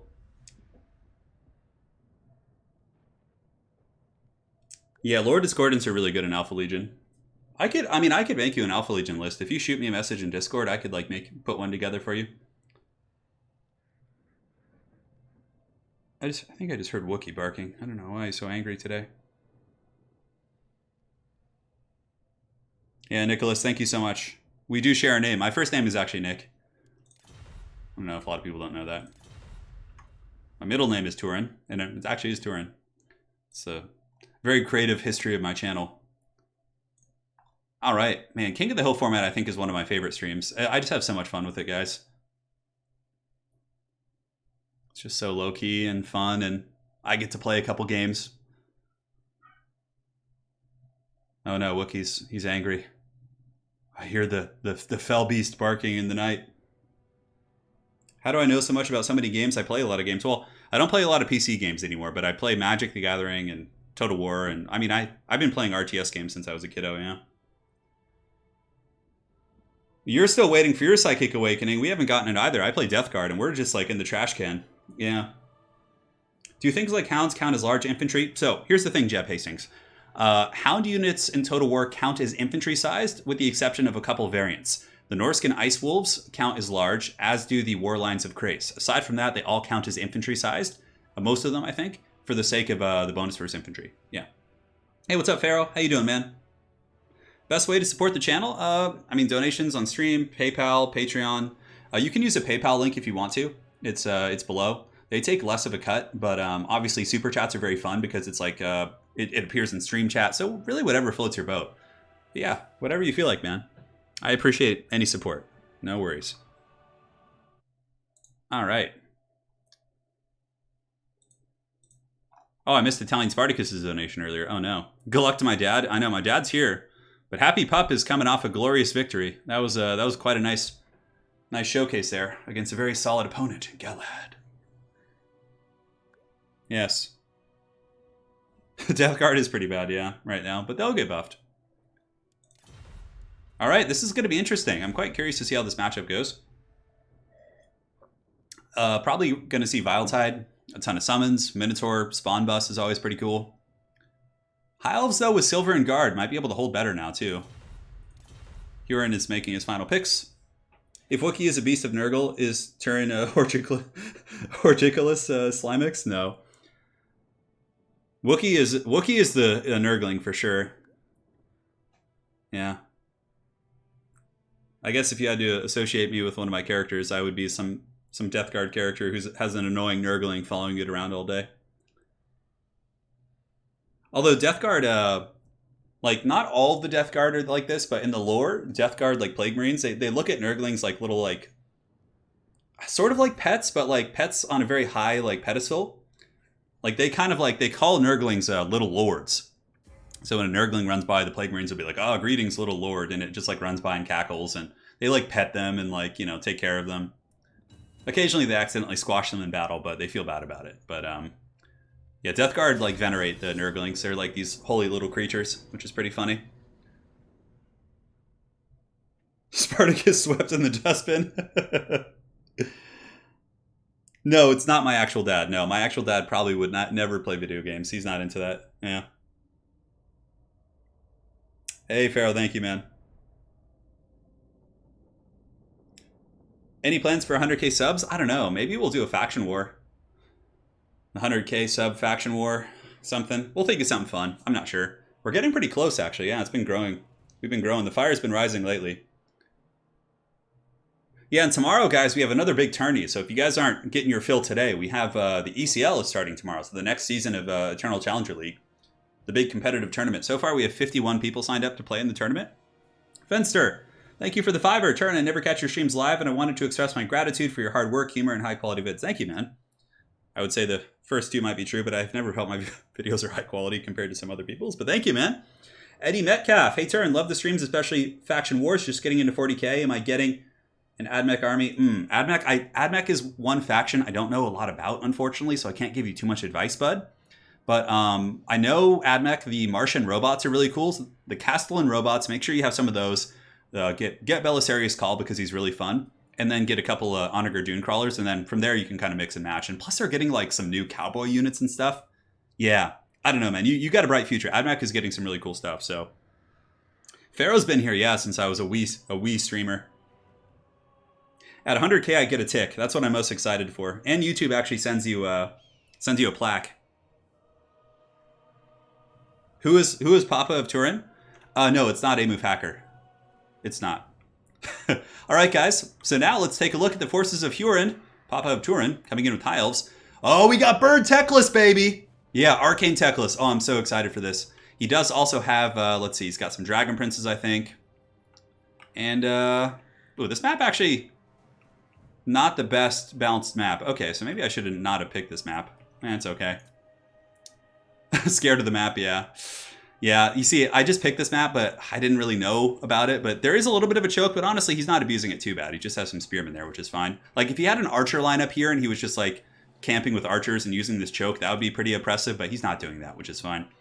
So he's got Silver and Guard. He's got 2 Silver and Guard, I think, and 2 Spearmen. He does also have some Silver Helms, some Fireborn over here on the far side, Reavers, a Star Dragon, and Bird Teclis. Now for the forces of Happy Puppy, it's going to be Goreherds into the Sunset, a couple Razor Gores, which are still really good against Armored Cav. Sons of Goros, 2 Gorbles or 1 Gorble? 1 Gorble, a Brave Shaman of Death, and Khazrak One-Eye. Oh man, a wild Khazrak appears. Now my concern is that the only thing that can really deal with the dragon is going to be Gorble. I mean, I guess the Archer Fire and some of those other tools, but yeah. Could do a Never Chosen tournament, only Unloved Lords. I don't know. This is going to be wild, guys. We got Bird Teclis up in this hoe. Yeah. Good luck, have fun. Yes. So here comes Bird Teclis. He's got Nets, he's got Enfeebling Foe and Regrowth. Pretty good kit. Flaming Sword's okay, but I think, you know, netting down some of the more mobile Beastmen forces and using breath attacks is going to be quite punishing. Huron also has some Reavers on the flanks. I think Fireborn were his big cav back here. Silver and Guard will do pretty well against Igors. They'll hold. They might actually even be able to win that fight. Just with their armor and melee defense. Yeah, Khazrak One-Eye is a risky pick against High Elves. High Elves have a lot of single entities that can really bully. I don't know in this matchup. I guess Beastmen don't really have too many choices, sadly. So, I mean, I guess, yeah, probably Malagor would be a little bit better, maybe, for the Vile Tides and Cygor summons. Granted, Cygor summons and Manticore summons did actually get nerfed. They cost 2 Winds of Magic and 1 Winds of Magic more, respectively. Yeah, the worst Lord, probably like Tretch, Sigvald. I'll do another worst Lords video. Yeah, I think it's time. I think Tretch and Sigvald are up there for sure. Tretch is just so bad. All right, so the Beastmen are advancing up the hill. Happy Puppy, going to be drawing her bows here with the Ungor Raiders, going after Teclis and company. Yeah, good shot. You know, forcing Teclis back. It looks like the Reavers are going to be used for a frontal charge. Now, what Happy Puppy should do here is get the Razor Gores and move them up a little bit closer to the front line to make sure to screen out. And yeah, I mean, honestly, the High Elves here, or the Beastmen, do have the ranged advantage with the Ungor Raiders, so they can just move up and shoot arrows if they want to, and then flank around with all their cav units and try and collapse on the flank. I would imagine the Fireborn might go right up the pipe, just like hammer down here and go after the Gore Herds and different units like that. We'll see. But yeah, CA needs to give him his other eye back. Oh man. Yeah, Grimgore's not bad. I think Grimgore has some niches. He did pretty well in our PAUNCH tournament. It looks like a gooning attempt's coming in, so I would imagine a net from Teclis plus a breath attack is going to be coming in. It looks like that's what he's kind of going for here. He's like flying overhead and teasing a little bit, tickling the pickle, not committing too heavily. Now in the back, Happy Puppy does have the Gorbel plus some Harpies. Definitely wants to get those engaged. And a really, really nice net there. That was a beautiful cast there by Turin. He's able to lock down the Razor Gores, prevent the countercharge on the Fireborn, and certainly prosper there. So that was a really good net. Granted, it is a lot of Winds of Magic, and Bird Teclis is now taking a bit of damage. So you can see Bird Teclis is down to 4,800. Granted, Bird Teclis does have some of the best Winds of Magic in the entire game, and does also have regrowth. Now the Beastmen are surging up the hill. There are a couple openings that, with a little bit of finesse, could be worked through here. But now the Reavers are going to be charging down the hill. We'll see how effective the Razor Gore play will be. Fireborn hammering into the Ungors once again, but the Sons of Goros get a really good countercharge acting to the Illyrian Reavers there with Khazrak, so that's a good engagement here for the Beastmen. Now the Razor Gores are going to jump on top of the Fireborn, so honestly a couple of really good engagements. Definitely need to get Gorbel in here. A nasty breath attack coming in on the Bray Shaman of Death, and it looks like Bird Teclis is now coming in, but Gorbel's nearby, so Gorbel should be able to help out in this engagement. And it looks like in the back maybe some Harpies have been left in the Shadow Realm. Yeah, a little bit of lag, sorry about that guys, so you can't control that. But yeah, the Reavers got wrecked pretty hard, and it looks like now there's going to be some Witchcraft going down, probably a Fate of Buna. Fate of Buna would be super elite on the... Oh, no. But I think a misclick, actually using it on the Reavers here. Fate of Buna on the Fireborn would have been exponentially more effective and probably would have led to their downfall here against the Pigs. Oh, a Fiery Convocation from Bird Teclis is coming in. Oh, yeah, here it comes. The lag makes it even more glorious in slow-mo. And the Bird crashes in, roasts through some of the Razor Gores, and does rampage those piggies. But yeah, a little bit of a misplay on that Fate of Buna. Unfortunate stuff there. Nonetheless, though, Gorbel is here, and we also have Khazrak, and honestly, Bird Teclis is kind of getting beaten down a little bit. Seems like the Beastmen might be kind of clawing their way back in this game here, as the Ungor Raiders are getting really good saturated fire here into the Fireborn. Fireborn are also mucked up here by some of the piggies, and Bird Teclis is able to escape up into the sky. And the Star Dragon is now being attacked by Gorbel. A couple hounds in the back could also be used, and honestly using these hounds to just rear charge some spearmen might actually be the play here. Nonetheless, Fireborn do get healed by a fat regrowth. Man, that's really brutal for sure. The Fireborn getting that huge heal is going to be really punishing, and that's just, man, that Fate of Buna, if it had only been used on the Fireborn, it's so easy just when they're all mixed in the front line to make that mistake too.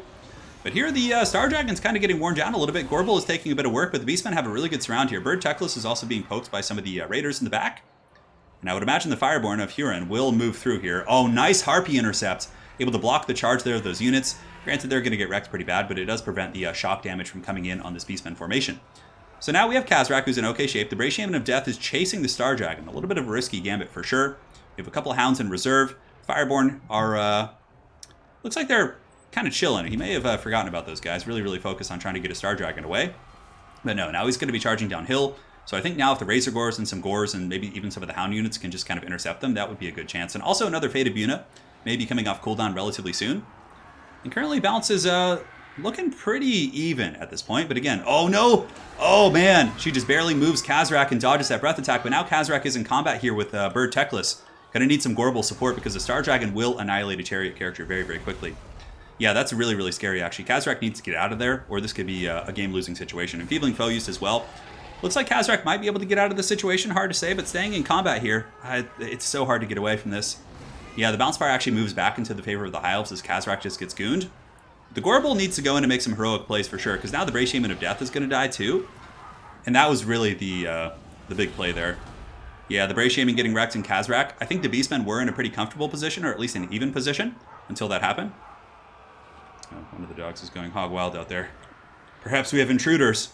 So Khazrak pulling back. Oh, but Bird Teclis goes in for the kill, and the Star Dragon is going to come in for the 1-2 punch. And I think that's going to be it. Yeah. Gorbel pushing in, Silver Helms mucking up the Gorbel, keeping it from helping out here. Balance of Power is still somewhere you could come back from if there were some big mistakes, but I don't think so, because now basically you can get Bird Techless, and you can also get the Star Dragon, and you can just go after and goon the Gorbel. Oh, a brutal breath attack right in the face of Kazrak, and Kazrak is going to be running for the hills. An Arcane Phoenix going to be jumping down as well. Should be a mass terror route for a lot of these Beastmen. There would have to be some pretty catastrophic mistakes for the High Elves to lose the game at this point, especially considering the Fireborn are in the back lines just kind of tearing things up. It's an unfortunate map for sure, but honestly, it was a pretty even game up until that one point where Kazrak got caught. And a lot of it came down to army composition. I don't know if the Beastmen army had enough to deal with these big monsters. Like, Kazrak on a chariot is just such a victim for, like, dragons and phoenix characters and things like that. Yeah. It was a good game, though. It was a good game, for sure. Both players played well. Happy Puppy with a great run. Oh, I forgot to change the scoreboard to reflect that. No, I do have that. Okay, we're good. So, well played. But yeah,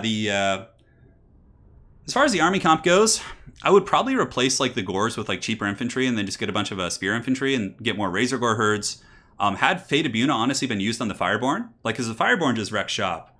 That little misplay of the Fate of Buna not going on the Fireborn probably was a big factor as well. It was still not bad on the Reavers because they did break them off, but had that been used in the Fireborn in sync with the Razor Gores jumping on it, I think that could have been a game-winning situation. Yeah, I mean, Happy Puppy played really well. So did Turin. And now, my friends, we move on to the next game. All right. So let's go ahead and see who is next. We got Huron. Put Huron for short. Pour one out for the Baconators. Yeah, Morker is better for sure. Kazrak is just a pretty weak lord.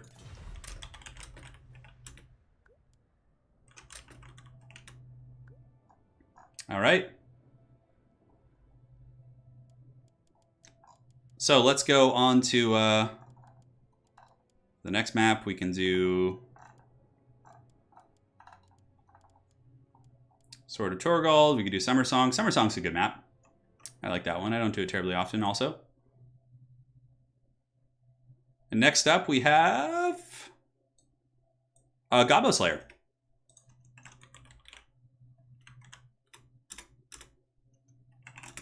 So Gobbo Slayer's coming.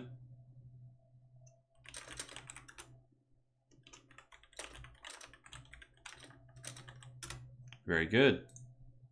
So we have Gobbo Slayer followed up by Random Nyx. And then we'll be all good to go. So Galahad Actual says, man, Turin, I totally didn't realize you had Snickage until he killed Imrik. I know. You know, you didn't realize I had Snickage, and I didn't realize that you had a huge cav force flanking my back. I did not even check the map, dude. And you just came in with this balls deep force and just like, I was like, oh, that's game. Yeah, you played really well, dude. Matthew Giannotti, Turin, speaking of underused lords, when's the last time anyone saw Gelt? Gelt isn't bad, though. I mean, he's a decent metal caster with good ones of magic. I wouldn't consider him bad. Just not as popular as the other Empire lords. Matthias says, hey, Turin, how about a porn stash to go along with a mullet? That's something. It takes me a while to grow a good stash, though. We'll see. It's certainly under consideration, Matthias. Mackenzie says, Turin, how about doing a Never Chosen for your 100k, Haggard units and lords only? It's hard to enforce that. Like, what you... Because some... Yeah, I don't know. I'll think about it. So, Huron picks 3 system. You ban 1 and pick ETC. It's cool we got to see Arcane Bird. Yeah, it was a really fun game, dude. I'll be casting that on the channel separately. Probably go up in a week or two because I have a super huge log of free plays right now. Happy Puppy says, when one falls, another takes its place. Gobbo, avenge me. Hey, Pup, you played very well. You played very, very well for sure. I was just saying that I think if you had gotten the Fate of Buna on the Fireborn instead of on the Reavers, you might have been able to win that flank. Because then your archers would have been online the whole time, just wasting the dragon and the phoenix. Otherwise, because like what happened was the Fireborn just came in and got like 200 plus kills. Aside from that, I would recommend getting Morker. He's just much more durable, and the spawn summons are so powerful. And Kazrak just kind of sucks, in my opinion. Oh, Gobbo Slayer going dwarves. I mean, Kazrak can be okay, but against High Elves, it's risky because of nets and dragons and phoenixes. They're all just so good against those threats. Against Kazrak, excuse me. All right, so he picks High Elves, Tomb Kings, Vampire Coast. He bans High Elves and picks dwarves. Gobbo Slayer says, I will avenge his clanmate. Very good. Another XMT champ coming up. So let's see what Is it going to be High Elves versus... No. It's going to be Vampire Coast versus Dwarves. That's a bold pick from Turin. Because it's super dwarf favored, this matchup. So Montana Gumion says, hey, Turin, I got a starter pack for Death Guard. What should I get next for your army? So the staples you really want to get for Death Guard, Montana, I would highly recommend getting 3 Plague Burst Crawlers. You should get a Demon Prince of Nurgle. But honestly, those are really good staples. And, you know, I honestly really like a Plague Marine squad with a couple flails. Blightlord Terminators are really fun, but I would wait on your major purchases until their Psychic Awakening comes out, because that is going to massively dictate their playstyle. They're going to be getting 7 new detachments, like Plague Companies, that will vastly buff different styles of play. So right now, I would get your Plague Burst Crawlers, get your Demon Prince, get a couple Plague Marines, start having some fun. But I would wait. Yeah, ECL is tomorrow. It's not ESL, Deacon, it's ECL. ESL is taken, unfortunately. It's a really good name. What are generally more cost-effective, Skinks or SARS? It's matchup dependent. Yeah. Yes. Yeah, so it's matchup dependent. Correct. Yeah, Morkar's weak to fire, but he's a Footlord, and he regenerates also. So like when a big dragon jumps on Khazrak, for example, it almost always does its damage because Khazrak's chariot doesn't get knocked over. But more often than not, Morkar will get knocked over instead of taking damage. And also he heals himself. So even if you get kind of burned with an extra 22% damage, he can usually, if you can salvage him, he can heal back. Whereas if Khazrak gets nuked, there's no coming back from that. And plus with Morkar, you get 2,000 gold worth of free spawn summons, which is just so good. Yeah. Yeah, Vampire Coast has 2 builds that are decent against dwarves. One of them is using a ton of cannons and splitting across the map and just hiding the dwarves out. And the other one is just a rush with Morngul's, but neither of them are yeah, it's really hard. So we have dwarves versus Vampire Coast here, which should be a lot of fun. Of course, the Bop of Turin picks Vampire Coast. Yeah, Vampire Coast is one of my main factions. They're really fun. They are really fun indeed. No worries, Deacon. What do you have to do to join one of the tournaments? So, if you guys want to play in any of my tournaments, ES or EC. Now you're getting me to say it wrong. You're getting me to say it wrong. What's it called? The ECL, Eternal Challenger League, which is our competitive league, is open to anyone. Anyone can join it. Now, we only cast the top 4 games from those tournaments. So you can join here. Check it out. Yeah, it's good, Anakin. But basically, for King of the Hills, you just have to be one of the first 10 people to sign up. And yeah, and that's that. You'd think the fact that 70% relevant vampire count units are armor piercing would make this a bad matchup for dwarves, but it doesn't. No, it's not, because dwarves have some of the very ingrained counters against Coast and really cost-effective bow units. And Slayers are so good against their monsters too. Mortars are okay. Yeah, they don't usually have the stopping power to really crump the dwarves. In this, so Felix, have you ever done a tourney where players get to keep the same list in every battle? So that is basically what's called spam much. That's what's called the tabletop tournament. Mole Spaghetti, how are you not in this Discord already, man? I've linked it a million times, and you're in every stream. I just saw you. I just saw you join. Anyways, the tabletop tournament format is done by the Lore Master of Sotek, and I would do his do that, but it's his thing. I don't like if somebody else has a unique format on their channel, I don't like to do it because it's their thing. I'd rather you go watch it on his channel. And yeah, he hasn't done it in a while though, but it is a really fun format. But that's Sotek's thing. I don't want to, that's his unique jam. So the thing is, Pacta, Vampire Coast Bombers actually, I believe, did get a buff because they reworked explosion damage. So they're actually a little bit better now. I actually played a couple games versus Anticity, who's probably one of the best Vampire Coast players in the game, and he used them really efficiently yesterday.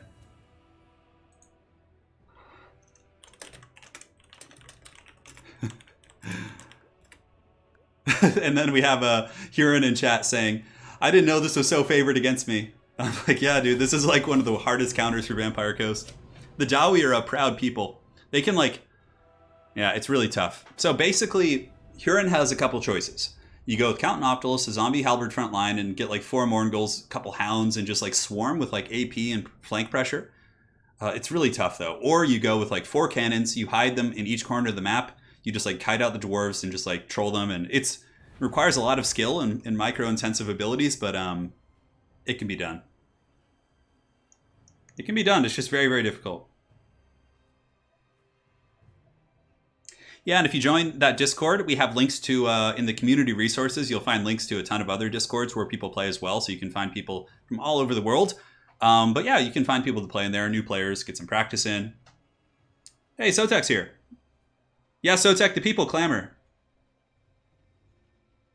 So yeah, so if you guys want to see tabletop-style tournaments, Loremaster of Sotek's in chat here, you guys can prod him. That's his jam, you know?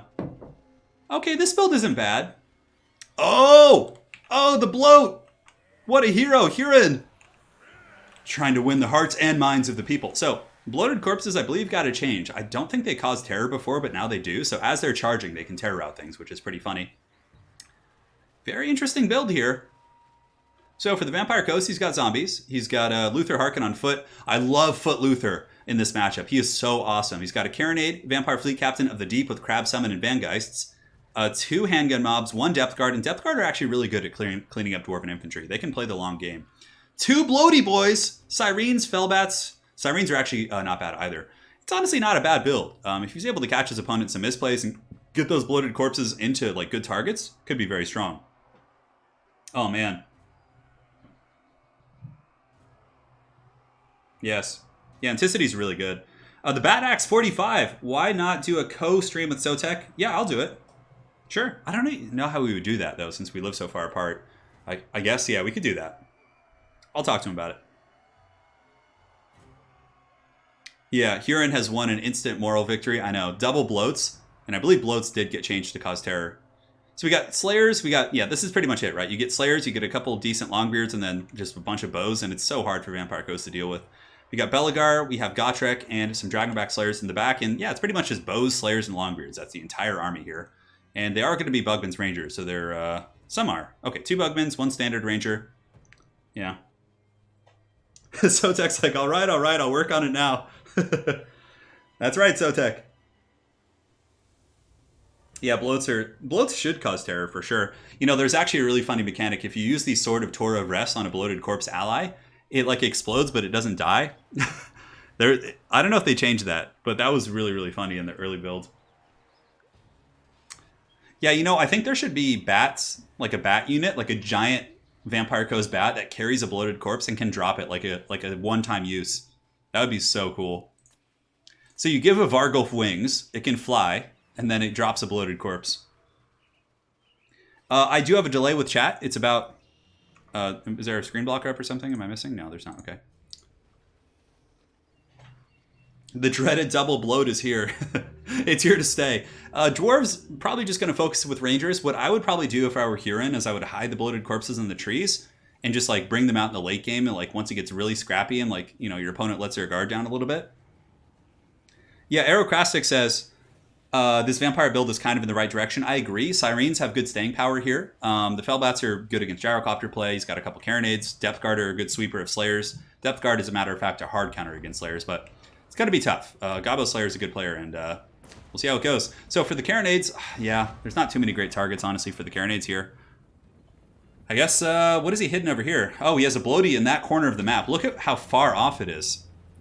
Oh, does he have triple bloat? No, he's got double, yeah. So each bloat is in the trees. So the Fellbats are now discovering their prey. He's definitely going to want to pull the Fellbats back and use them, yeah. He says he brought the recharge duration ability. It doesn't really matter. Nonetheless, Huron is going to want to pull the Fellbats and use them to like pincer in and like, you know, pin in units.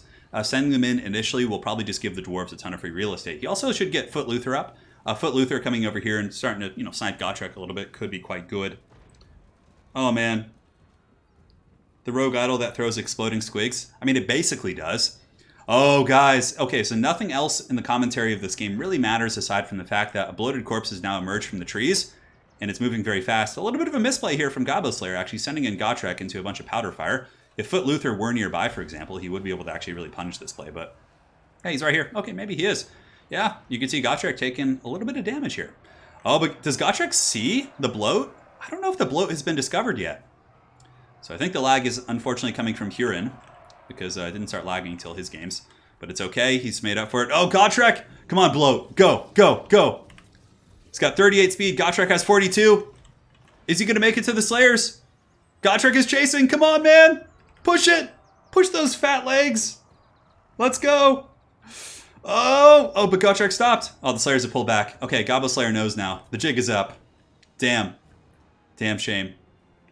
Well, sorry about the lag, guys, but at least you're getting bloated corpses. There's one running from like the shadow realm of the map too. If you look on the far side, you can see over here there's a bloaty boy coming.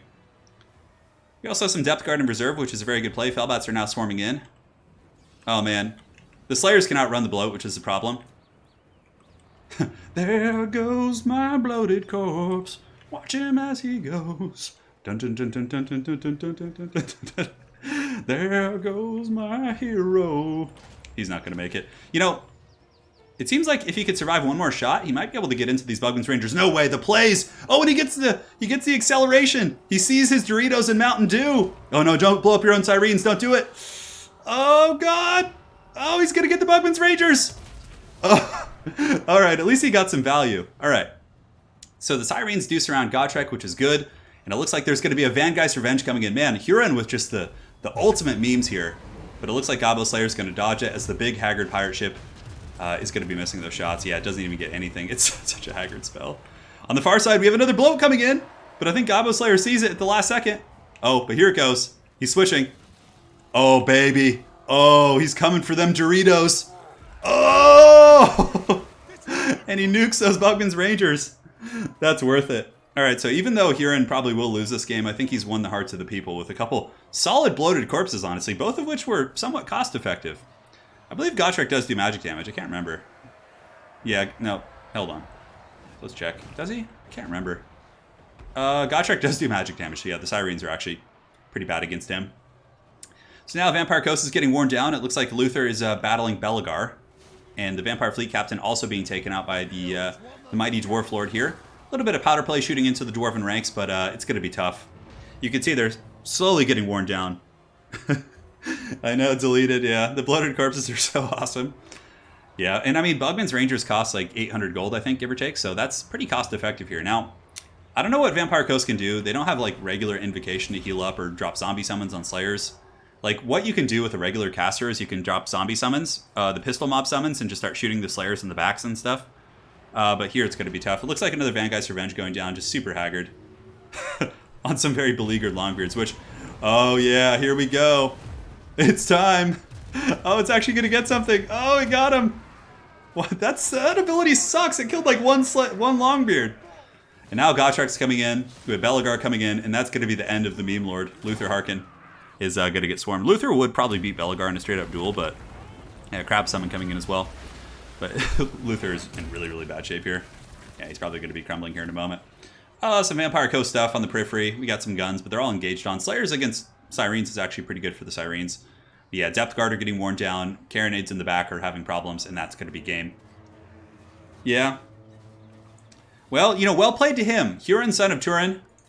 My dad doing me proud. Damn, your memes are spicy. Vangeist and Bloaty Boys, says Gobbo Slayer. Yeah, those were some glorious memes, Huron. Well played, brother. Well played. You've certainly won the hearts and minds of the people. Foot Luther is really good in this matchup, though. He can kite the Dwarf Lords and just take them out like by himself. He's really, really good. But yeah, the build had some decent tools, for sure. Lore of the Deep sucks pretty bad. Yeah, it does. Vangeist is such a trash ability. It costs like 16 wounds of magic, and it just like never hits.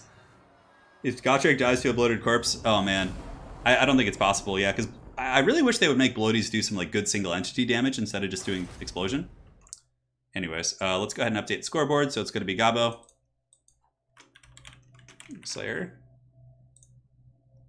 Man, Huron, what a hero. Giving the people what they want. So we had a couple donations during stream that or during the game that I missed. My apologies. From Crying Dutch, thank you for the 15. I'd follow your WA anywhere, dude. I appreciate that, man. The WA will be raised. I'm actually going to be doing a Skarsnik campaign really soon. And Roman Bowman. Kazuket Ha. Well, you were certainly done proud there. Thank you so much. And the Bad Axe. Why not do a co-stream with Sotek where you both have cast together? Yeah, we might do that. We might do that, Bad Axe. So thank you so much. All right. So, now we got Random Nicks in here. Perfect. I didn't even have to tell him. That's awesome. And we got Gobbo Slayer up here. Very good. And for the map, I should put him on a mean map. We'll do Schwarzhofen. What can a Skaven player do to win the crowd's heart? For Skaven, you'd probably have to like use a ton of Rattling Gunners. Rattling Gunners is probably like the People's Champ unit, because it's just like, it's good, but it's kind of a meme also. Yeah.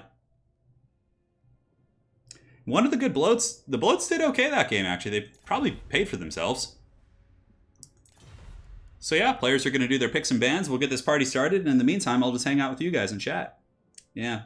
Doom Wheels aren't memey, though. Doom Wheels are actually good. That's the thing. Modern Skarsnik is so good, yeah. Yeah, Modern Skarsnik is good, but if you're playing on Legendary difficulty, I don't know if you were, Plessy, but on Legendary, his campaign's really hard because you get a -8 penalty for Legendary difficulty to all your public order, and then on top of that, you get another 2. So you're literally starting with -10 public order every turn. Like, you have non-stop rebellions. It's horrible. But if you're playing on like hard or very hard, yeah, Skarsnik's campaign isn't going to be very difficult. Because you can stabilize really easily. Arrow says, Skaven can do a disco party build, lightning cannons, one of each bombardier. Yeah, Tretch is certainly a quick way to people's hearts. Warp fire throwers, yeah. Yeah, these are all like valid candidates here. Absolutely. All right, so we have Random Nicks, and then we have Outer Region, Rubber Duck of War, and Hadries to close out the stream. Currently, we're at 1 hour and 42 minutes. Sweet spot. So Gobbo Slayer picks High Elves, Lizardmen, and Dowie.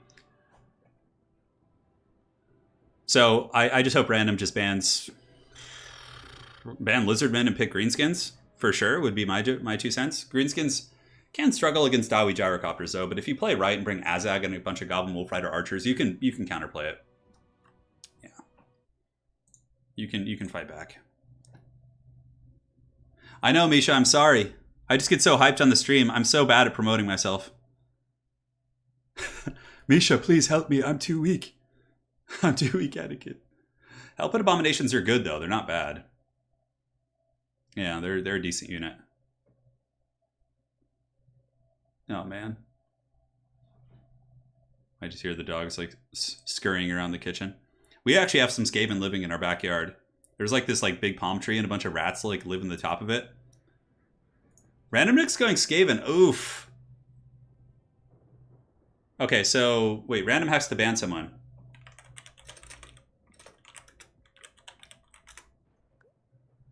So he picks Skaven and bans something. So he has to ban High Elves, Lizardmen, or Dowie. Oh, he did? Who did he ban? Oh, okay.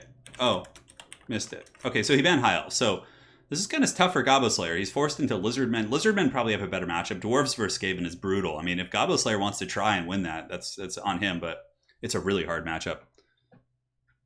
Just do the Skaven campaign army. 0 front line, all ranged, I know. It could actually probably work in some matchups. Like against Vampire Coast, you could probably do that with... No, they'll just rush you. Yeah. Maximilian says if he ever makes it into one of the streams, he'll do the disco build that Arrow has suggested. All right. We'll hold you to it, man. We'll hold you to it. Thank you guys for joining today. If you're enjoying the stream, do drop a like. Helps me out quite a bit. I always hate asking for it. And like I said, I'm terrible at promoting myself, but he did ban High Elf. Yes, I missed it.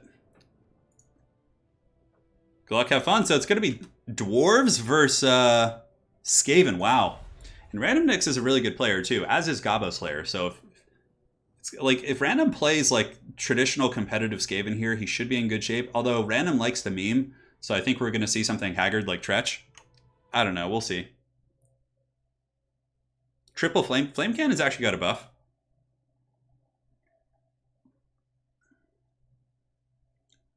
Ping Pong says, Turin, should Grimgore's dueling passive be nerfed? No, definitely not. Grimgore still has many weaknesses. He needs that buff. Yeah. Tyler Hawes says, thank you, Turin. The love and dedication of Warhammer is admired, admirable, deeply appreciated. Hey, you got it, man. I know. I could I don't get bored of this game. I could play it every day. And, you know, my hand issue is kind of a bit of a blessing in some respect. No, it isn't. But basically, it keeps me just I can only play a couple games a day. So then I'm foaming at the mouth to play more. So that's kind of keeps my passion really on fire. I can't burn out because, you know, I can't play as much as other people. I am blind. You're correct. I just woke up a couple hours ago, guys. You need to bear with me here, all right? Panzer for Hire says, Gabo Slayer, please make the U.S. Air Force. Guys, Tretch is so bad against dwarves.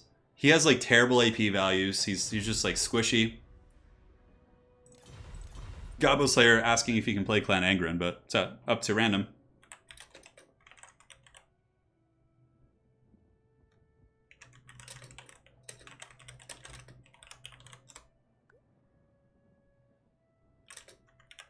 So yeah, he wants to play Clan Angren instead, and I'm going to tell him he can, but then Random Nix, if he would like, can pick a different faction. So Sigvald's just bad because he's like a foot character. He's not that great of a duelist even, and yeah, he just doesn't like bring much to the table other than being cheap. Silverlos, I've talked to a couple different doctors, and they all have like different opinions, but the thing is yeah, what the last doctor I saw thinks I have damage to my flexor tendons in both my wrists, or I have like a genetic thing where like my flexor tendons are like very susceptible to this kind of nonsense. So they wanted to do what's called a flexor tendon sheath incision, but I'm meeting with one more doctor just to get another opinion before I go through with the surgery, because it's a pretty serious thing. I mean, yeah, there's some. I mean, what's like they're going to be bouncing out all the factions, you know, RJ Strom, regarding power creep, and yeah, sure, some of the new stuff is good, but like greenskins can be squashed for sure. Like they're not like obscenely OP. People always claim power creep, and there's a little bit if you compare like greenskins to like wood elves or beastmen or these older outdated factions. But the thing is, like, everyone's going to get that rework eventually. It's just a matter of time. So it's kind of like a moot point to me. Yeah, like they're just bringing everything up to date. You know, it's going to take time.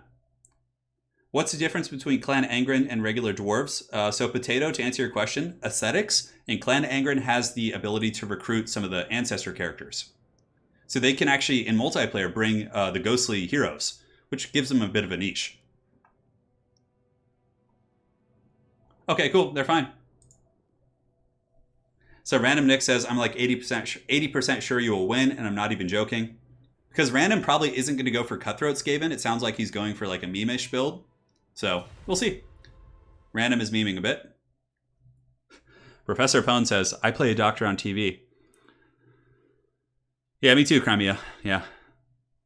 Dude, if I could get a Cyberpunk 2077 hand implant, dude, all day. Give me that. I told Anna that the other night. I was like, can I just get like some cyborg arms? I don't even care.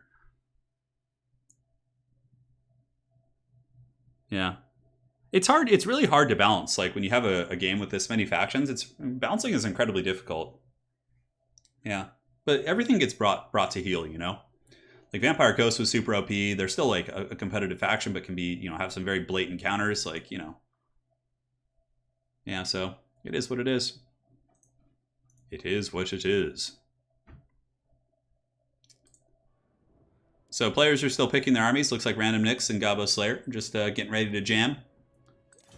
All right, they're ready. Random Nix is ready. Gabo Slayer, I wonder what he's going to do.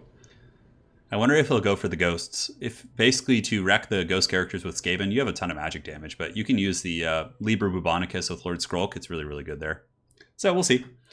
We'll see what he decides to do. I would probably bring Skrulk Daddy, because even if he doesn't have them, Skrulk is just always good.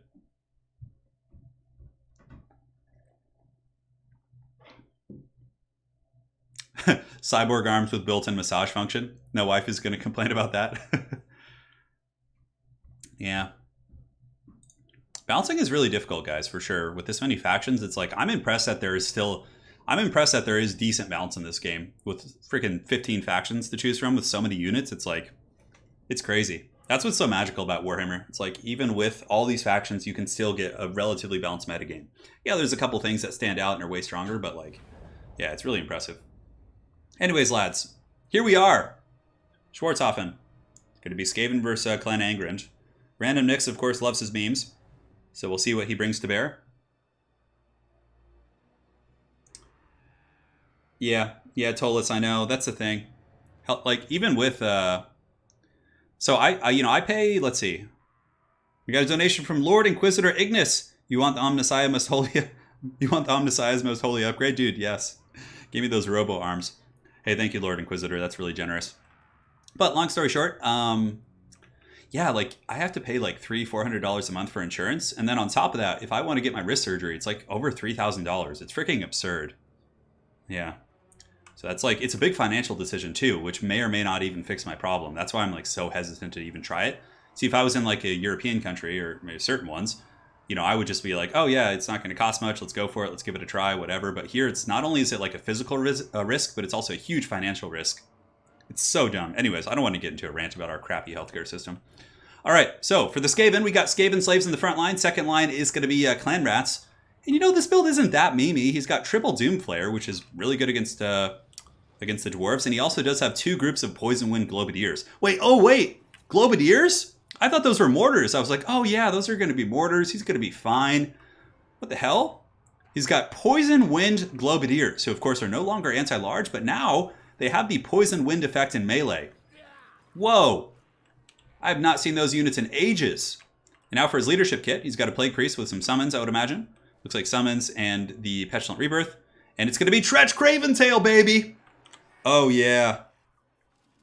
Look at this. The mighty Tretch Craventail has come to settle his grudges with the dwarves. Oh my god, Tretch is just so freaking bad. He like brings nothing to the table. He's worse than Sigvald. Alright guys, and for the dwarves, we got Miners with Blasting Charges, Triple Slayer, we got Iron Drakes, and it looks like it's going to be a huge artillery line. What? We got cannons, triple Bolt Thrower, double Master Engineer, one of which is going to be a Ghost, and we do also have a Rune Lord as well. Oh my god, these builds are just so meme-worthy. Yeah.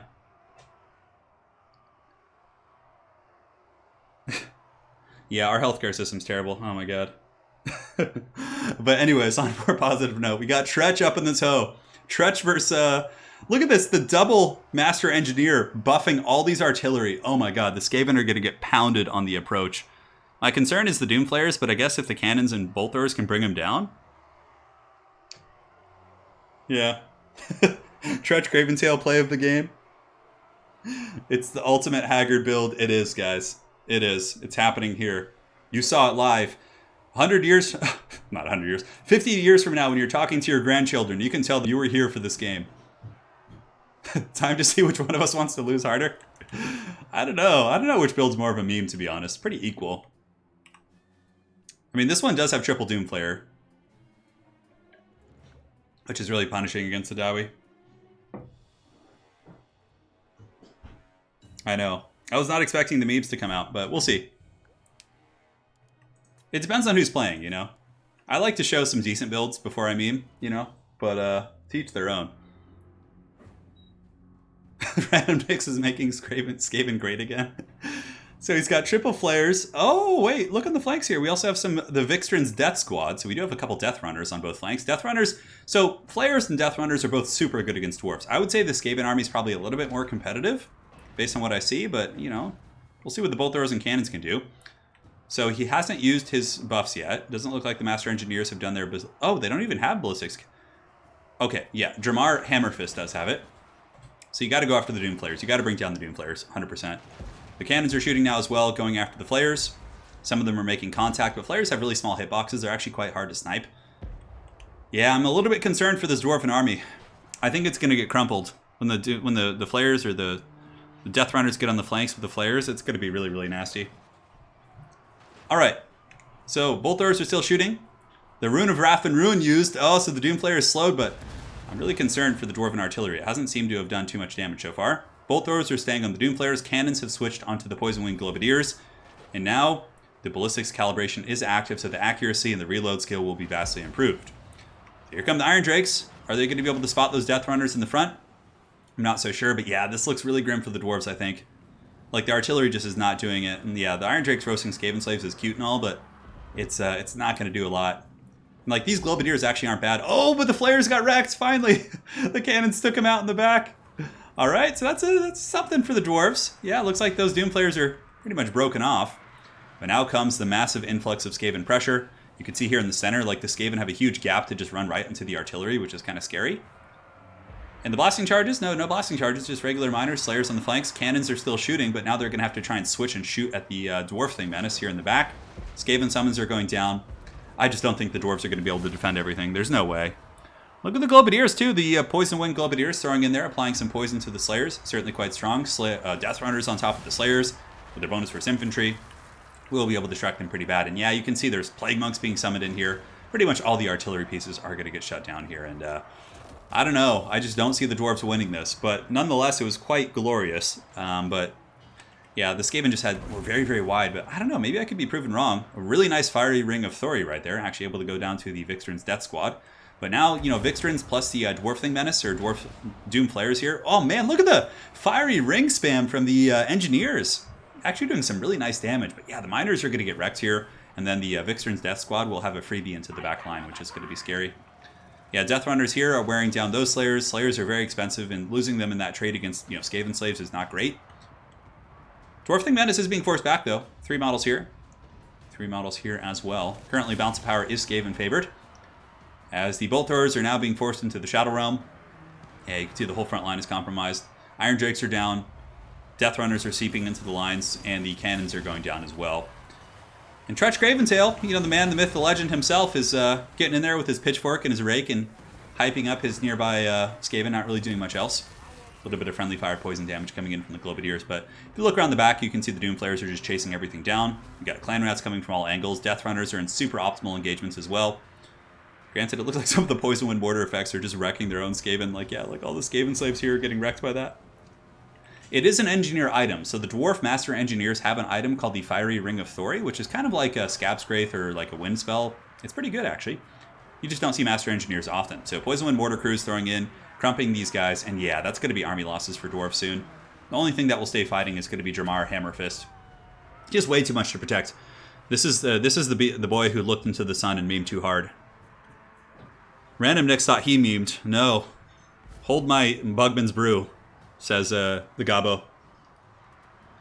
Yeah, dwarves are good, but Skaven is a hard counter, as is.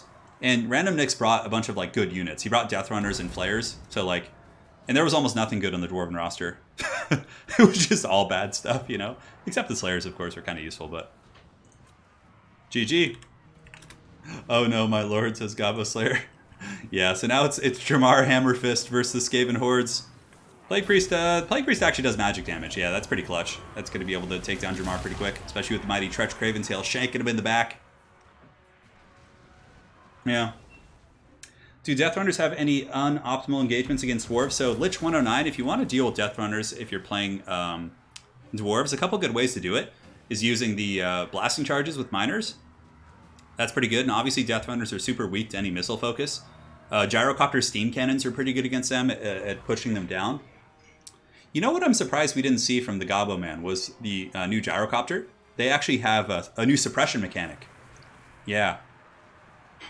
Globadiers are pretty bad. Compared to the mortars, like you have to get so much closer and they just like have less impact. They're a little bit cheaper, but yeah, the Skaven mortars are just exponentially better. Well, you know what? The boy memed too hard. It was a glorious attempt. Tretch Head Taker. Gabo Slayer did meme pretty damn hard. But let's give it props to him, you know?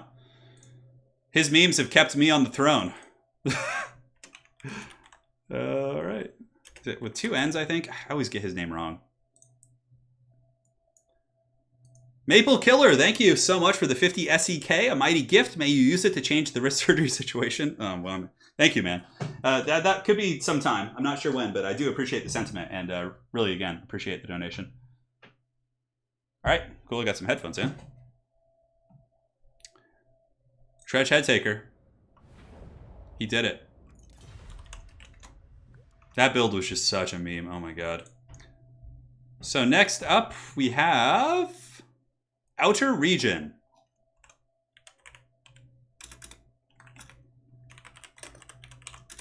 All right, so Outer Region will be joining here in a second. We'll get this party started.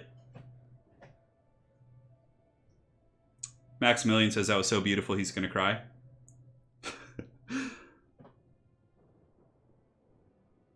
Is it 2 M's? Oh, it is. Okay, I see it now. 2 M's and 1 N. Okay, so let's fix that. All right, very good. We got it all fixed up. So, oh man, I don't remember how to read that. That's katakana. It says 5 AM in Tokyo, and I was finally able to catch a stream live. Sugoi, my friend. Genki desu ka? Genki desu. What is that? Oh man, what is that name? I'm trying to remember katakana. I can still read hiragana a little bit from my days of studying Japanese, but yeah, I don't remember katakana. I used to know it. It's 5 a.m. in Tokyo, and I was about to, yeah. I remember a fair amount of Japanese. We fixed it, don't worry. All is good. Okay, so out of region, I need to add them to my friends list.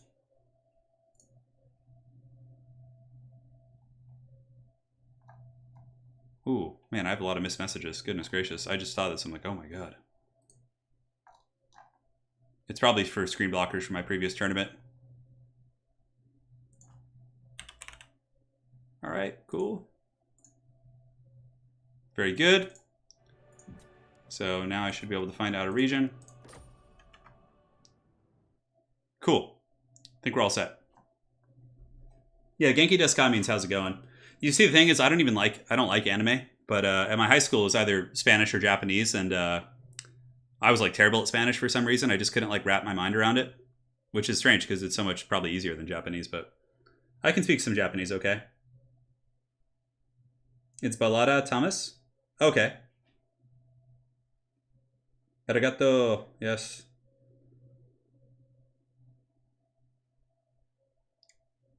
We're all good. We need the legendary double warp fire build. I don't know if that would work against Bone. DB, thank you so much for the $5 and that disturbing pear-shaped creature. Thank you. I'm going to go Clan Rictus. Okay, so Random Nick says, I'm going to go Clan Rictus, Midland, and Von Karstein. Yes. Correct.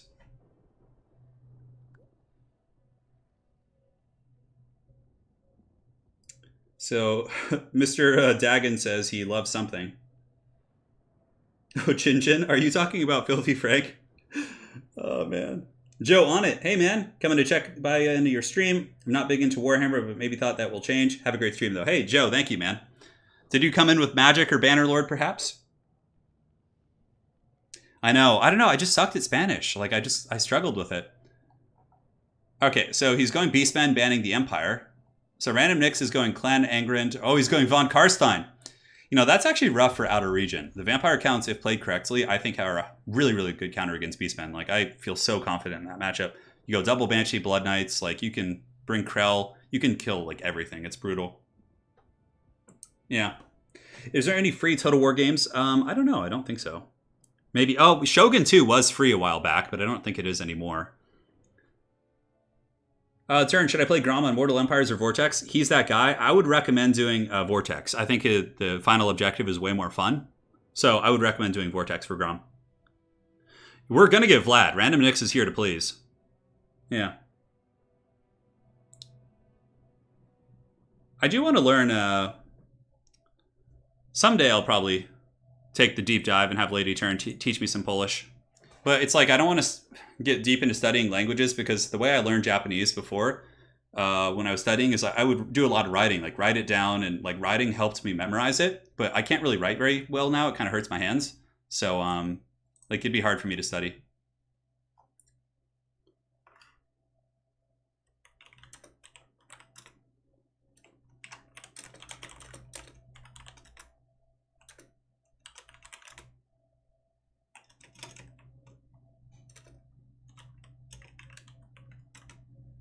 All right. Should be good. I'm just answering a rules question real quick.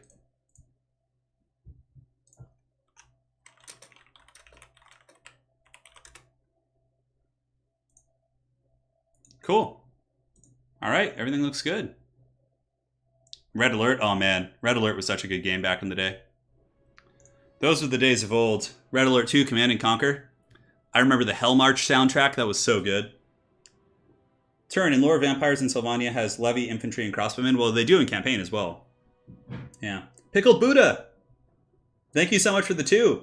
Estos dos dólares son para Wookie. $2 for Wookie. See, I know a little bit. California. Thank you so much, man. Cześć. Jak się masz? Lady Turin is here. She comes and says hello. Yeah, Polish is super hard, yeah. Someday, when I can write again, I'll start studying. Brother Pone, how dare you, bro? That's filthy lies, dude. Filthy lies. Hang on, guys. I'll be back in 1 second. Just gotta check something in the living room.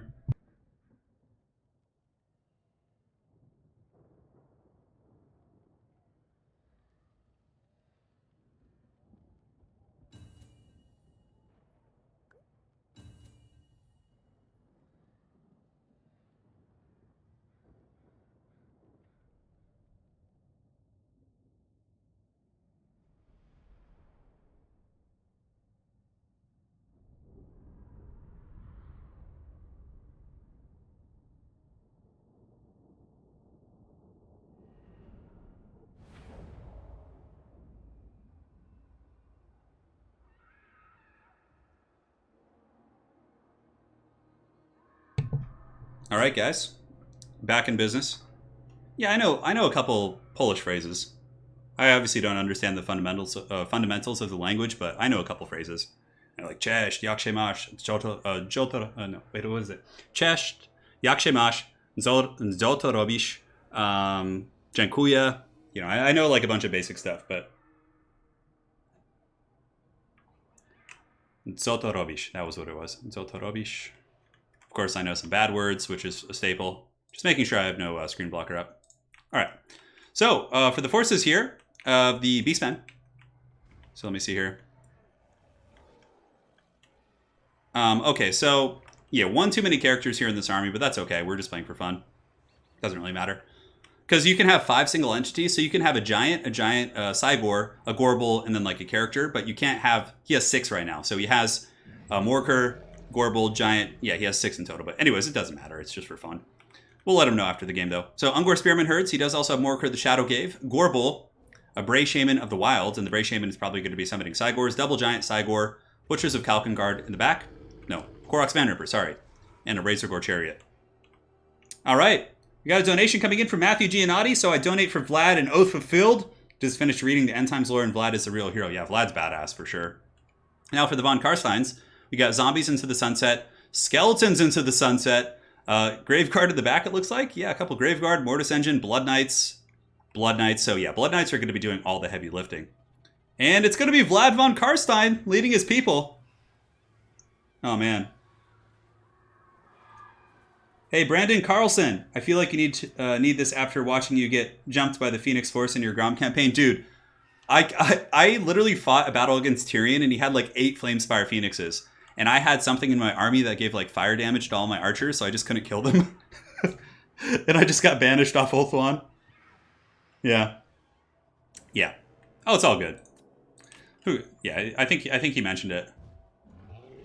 Yeah, who cares? We'll tell him after the game. But yeah, so for anyone who's wondering about tournament rules, you're allowed to have 5 single entities, including your heroes. So you could have Morker, the caster, and then these 3 characters, but you couldn't have the Gorbel. Currently, he has 1 extra, but it's really not a big deal since we're just playing for fun. There's no prizes or anything, so yeah.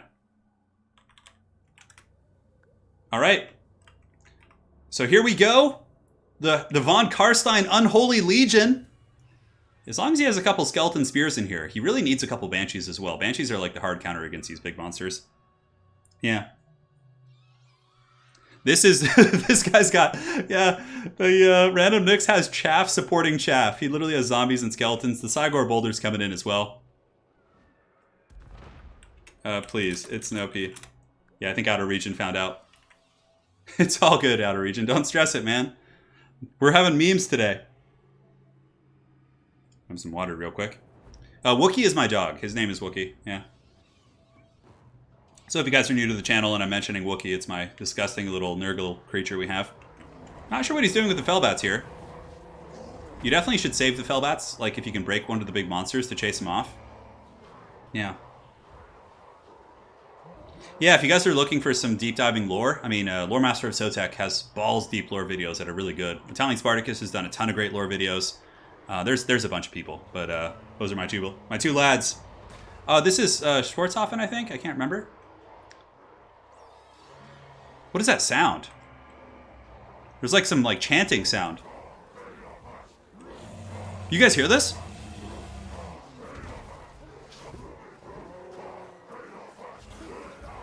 Huh. There's like some like rhythmic chanting going on. Is it these guys? Oh, it's the Koroks Man Rippers with like some battle chant. I never noticed that before. That's pretty gangster. That's so cool. Now, what is Random Nix doing with his Fellbats? Is he just trying to wait out the ammunition from the Cygor? He wants to trigger... Oh, yeah. He's trying to get the spawn summon out of Morker. That's... Okay. Yeah, I totally forgot about that. Yeah, so he's trying to trigger the Fellbats to get a little bit lower. That's actually really clever. Because then he could just not engage until the spawn are gone. Clever Random Nix. They're doing like a haka. I didn't notice them chanting like that. Like, I can hear that from here. So these Fellbats should trigger. Maybe the flying units don't trigger the spawn summon, though? The Beastmen are partying hard. I didn't notice that, though. Like, I've casted so many games, and I just didn't notice that. All right, so we got the spawn summon out, which is good, on some Fellbats. And now the vampires probably should just fall back a little bit and, like, bait out the spawn summon, just send zombies to tarp at them. The Beastmen karaoke, the hype boys. Random Nix with the MLG plays here. Outer Region says don't do it. Yeah, but the Cygor is actually pounding the Sternsman here, which is a little bit unfortunate. Vlad is thinking about coming in. Where are the Blood Knights, too? Yeah, the Blood Knights probably should be split up. Running them together, I think, is a little bit excessive. Yeah, Blood Knights should hard counter a lot of the Beastman stuff. Basically, Random Nix needs to kill the entire Beastman chaff support and then just surround with Blood Knights and he wins. Yeah. And here they go. The spawn will be disappearing soon, only having racked up 10 kills, so certainly not going to be doing too much. Vlad actually did use the Master of Beguilement on the Chaos spawn here, which does lower their melee attack to 0, so they're struggling to kill even zombies right now, which is really hilarious. But here comes the Chaff Legion. It's a lot of chaff. Vlad's getting in there. Vlad could have some problems with Scorbel and Giants. He's pretty tanky. He has the Von Karstein ring as well. Currently, bounce power is Beastman favored. That's because of the Cygor damage plus the spawn summons. Mortis Engine should be able to clear things out. It's really just going to come down to Random Nix's micro, because I do believe Random Nix has many of the tools he needs to win this game. But if he blobs up and lets the Beastmen just get those huge value explosions, that could be GG for him. Anyways, we'll see. So front, Ungor, Spearman, Herd are getting worn down. Vlad von Karstein, the ultimate vampire chat, getting in here and chopping some of these guys down. Yeah, that chant was so cool. Man, if they had more effects like that. Yeah. The zombie summon going down behind the Ungors, and the reason he's doing that is to break their leadership. And now the Mortis Engine is kiting. This is like a dream situation. If the Giant keeps chasing the Mortis Engine, you basically just pull the Blood Knights in and crump it. But here the Blood Knights aren't going to get too much. Like a couple of them might poke in, but oh, a brutal Vile Tide. Man, he's got to be careful not to blob up. That's really costing him quite a bit. Mortis Engine needs to get in. I mean, Blood Knights aren't going to be able to get much on the Giant here, unfortunately. I mean, I guess if everything else gets terror routed off by the Mortis Engine. Vlad with the improved Arcane Conduits coming over to fight. The Razorgore Chariot still cycle charging in the front. And yeah, Mortis Engine was able to break those guys off. And now suddenly the Giants are a little bit occupied here. But Random Nix needs to get this Mortis Engine out. If he loses the Mortis Engine, that's pretty much game. Looks like a Cygor was summoned here. Not the biggest deal for the Blood Knights. But the Blood Knights and the Mortis Engine just need to fall back. Just keep grinding with your chaff here. Well, over here, it's looking pretty disastrous. The Vile Tides have been very, very punishing. And it looks like a second Cygor summon is going to be going down. No, spawn summon, okay. Mortis Engine's running for the hills. Blood Knights have surrounded the Giant, which is afflicted by the Master of Beguilement. And Vlad von Karstein is working on this Giant pretty effectively. And it looks like the Mortis Engine has more or less healed now. So Blood Knights are pulling back. Yeah, this is good. The Blood Knights need to kill that Razorgore because it's going to be pretty good at just running through all the Vampire Count chaff. And the other Blood Knight's taking a very aggressive approach here. I don't agree with this. Moving into the Chaos spawn and also to the Koroks Man River, so maybe pull those guys back if you can. But one of the Giants is getting a little bit danger low. Vlad and company are chopping at its heels. Yeah, Vlad's still nearby. Mortis Engine still draining away the chaff, but the Mortis Engine would certainly be more useful over here. Now Blood Knight's pulling back once again. Of course, Beastmen are ahead because of the summons, but once the spawn and the Cygors disappear, you guys will notice the balance of power will ebb pretty heavily back towards the middle. So the first summon Cygor should be disappearing here in about 10 or 15 seconds, give or take. You can see it's on its second tier of degeneration. So for anyone who's new to the game, the summons basically have 2 tiers of wearing away. Blood Knight's coming back in, and this is a decent charge. The Giant's hide is a little bit exposed, so they should be able to get some good burst damage. Vlad is in there with the Von Karstein ring, going balls deep on this other Giant as well. And vampires are still not in a bad shape. I mean, the Vile Tide is really punishing the chaff. I have to say, Outer Region's doing a really, really good job with that. Yeah, the Korok's Man Rippers are nasty. But the Mortis Engine is a hard counter to them, but the Blood Knight play needs to be a little bit more tight. Yeah, he does get on the Chariot there. Yeah, like, get the Chariot maybe and then go over and get the Eye of Morsleep, who knows. Gorbul's chasing down the Mortis Engine, so now the Blood Knights, if they could pull back here and surround the Gorbul in open field, there's so many opportunities Random Nix has to get this play here. Yeah, get those Blood Knights here and get that Gorbul. That's just going to be devastating. Like, the Gorbul would get wrecked by the Blood Knights, and then Mortis Engine being alive would kill the Korok's Man Rippers. That's the formula for success here. Granted, Vlad is taking down the Giant, so one of the Giants is very, very low. See, it's wavering. Blood Knights charging back into the Chariots, but also, I think, into the Korok's Man Rippers. They are snared by the Warp Gaze, and the Mortis Engine is just being chased into the Shadow Realm, which, yeah, very big missed opportunity there for Random Nix. He could have probably gotten back in the game there with that. Nonetheless, Blood Knights are now going. Looks like engaging here. Vlad is still tanking. One Giant is broken. And, yeah, look, Gorbul was able to finish off the Mortis Engine. Yeah. And it looks like Outer Region probably going to get this. The Von Karstein build certainly had some tools to win this, but I think Outer Region just had the better engagements. So here comes the Blood Knights. I mean, maybe if they can get the Caster and the Gorbul here, but that's going to be a tough proposition with Morker plus, the Cygor coming. It's going to be quite nasty indeed, but it looks like he's still just trying to chase down the Razorgore Chariots. Yeah, and now the Korok's Man Rippers are, like, kind of healthy, too. There's still some chaff left. I mean, so many Blood Knights left, too, though. They're so good against them. Yeah, come over here, maybe lance down this Giant would be the play. How much HP? 757 at the moment. Kiting back a little bit. Vlad von Karstein moving in. Going to be a very tough Vlad to kill. It's bowling time. I know. The Cygor is quite the monster for sure. Vlad's going to be dropping some summons, but now Vlad, even though he's super tanky and hard to kill, two Giants will be able to just butter his bread, like 100%. The Blood Knights are pulling back for Random Nix, but they're being screened out by Korok's Man Rippers now. And that's going to be game blouses. Vlad can't solo all this. Yeah, he's getting taken out. Plus Chariots are here to cycle charge him. GG. Yeah, the Vile Tides really won the game too. The Vile Tides plus a couple misplays from Random. The Blood Knights had so many opportunities to isolate things in open field, but it's okay. I mean, it's hard to do. He's playing a good player, so. Korok's Man Rippers holding firm. Blood Knights charging in. No, Blood Knights are really good. Two of them in this matchup I think is warranted. But he brought a meme build, right? He wasn't like bringing like a serious vampire count build.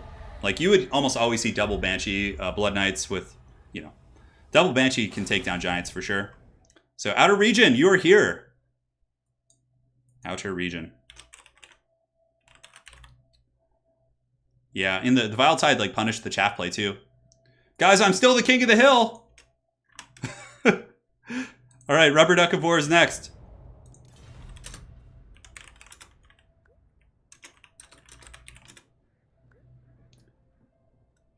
Stay, no problem. Alright, so Outer Region will stay. Who remembers the butter battle? What was the butter battle? Yeah, the Blood Knights could have done it for sure. Has Turin seen the change to Night Goblin Fanatic spinning loons? Yes. I use it. I've used it a lot in a lot of my replays. Yeah, it's really, really strong. Oh, yeah. I know, 315 kills. All right, so we have the the Curse of Two is here, apparently. We have Rubber Duck of War. It's our next player, so let me go ahead and tag him in the Discord here. Fire this beast up. All right. All right, so King of the Hill is Rubber Duck of War. Join up if you're not already here, brother. All right, very good.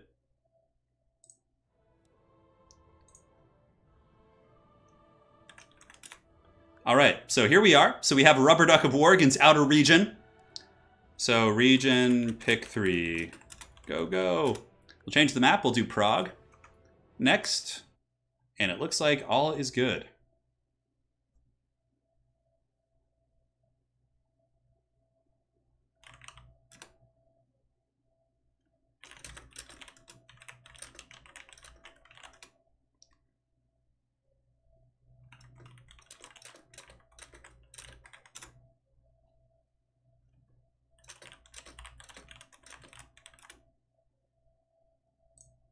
All right, cool. So, Rubber Duck of War. Oh, look at this. So, Outer Region goes Beastmen, Vampires, and Tomb Kings. And then a Rubber Duck of War picks Kalidor shall answer the call to war. Oh, guys, the Knights of Kalidor are coming, and he's banning the vampires. All right. So you know we're getting a Kalidor charge now, right?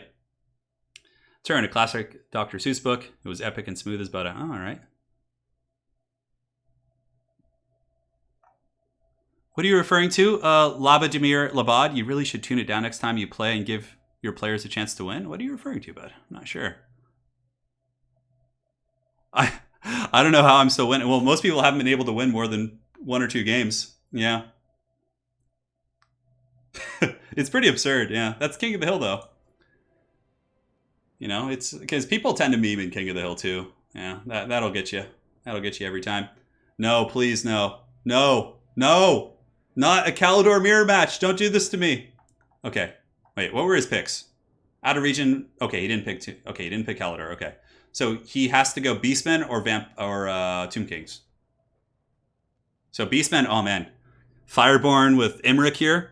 That's going to be a really, really fun showdown. Yeah, I'm excited. So players will pick their armies and we'll hang out.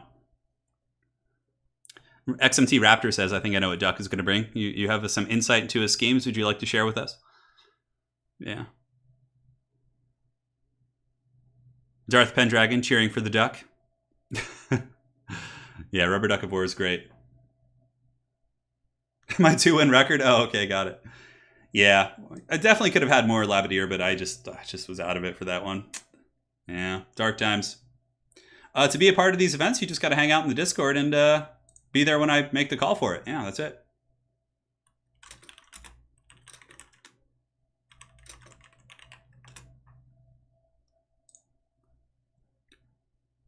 Well, you know, King of the Hill is a good format for this. No, we're not going to have mirror matches, thankfully.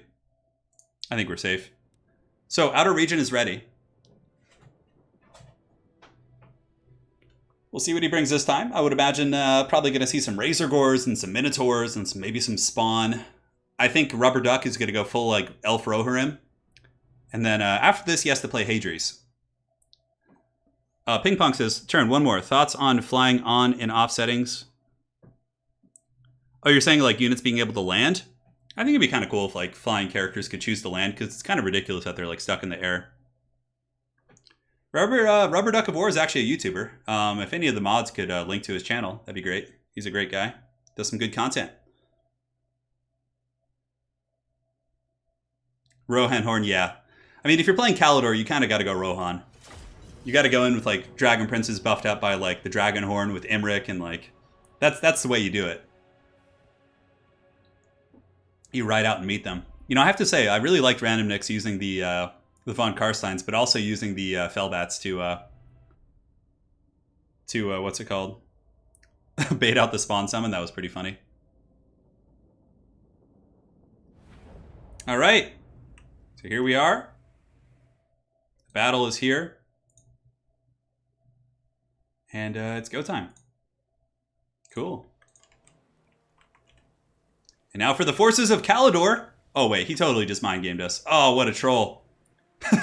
So Rubber Duck does not go Rohan at all. He goes Illyrian Reavers. He goes Mass Lothern Seaguard with the talons of Tor Kaleda and Everqueen's Court Guard. A bunch of Spearmen, some of which I think are Silver and Guard. He does have Rahagra's Pride, Reavers, Imric on horseback, and a Mage of Metal. What the hell is this build? Oh my god. And I think the Beastmen were like super prepared for a rush, and then suddenly he comes in with this like Archer build. Anyways, for Outer Region, yeah, you can see Outer Region like designed his build here. Centaurs, the throwing axes, a counter to Dragon Princes, cheap spear units, you know, Gorbel. But then the Imric is going to be coming in with an Archer build. Oh my god. And so for Outer Region, he's got spears, he's got Morkur, throwing axes to counter heavy cav. The Eye of Moorsleep will probably be his biggest clutch pick here. The Eye of Moorsleep will do some good damage against like the elite archers. So that's definitely quite strong. He's got a Gorbel, got a Cygor Summoner, and a couple Minotaurs with Hounds in the forests. Yeah, this should be interesting. Nohan. Yeah. It's Nohan. I like that. That's good. Yeah, that's a thing too. In tournaments, you can pick sub-factions and really give people a false inclination as to what you're going to be playing, so. Oh man, this is going to be good.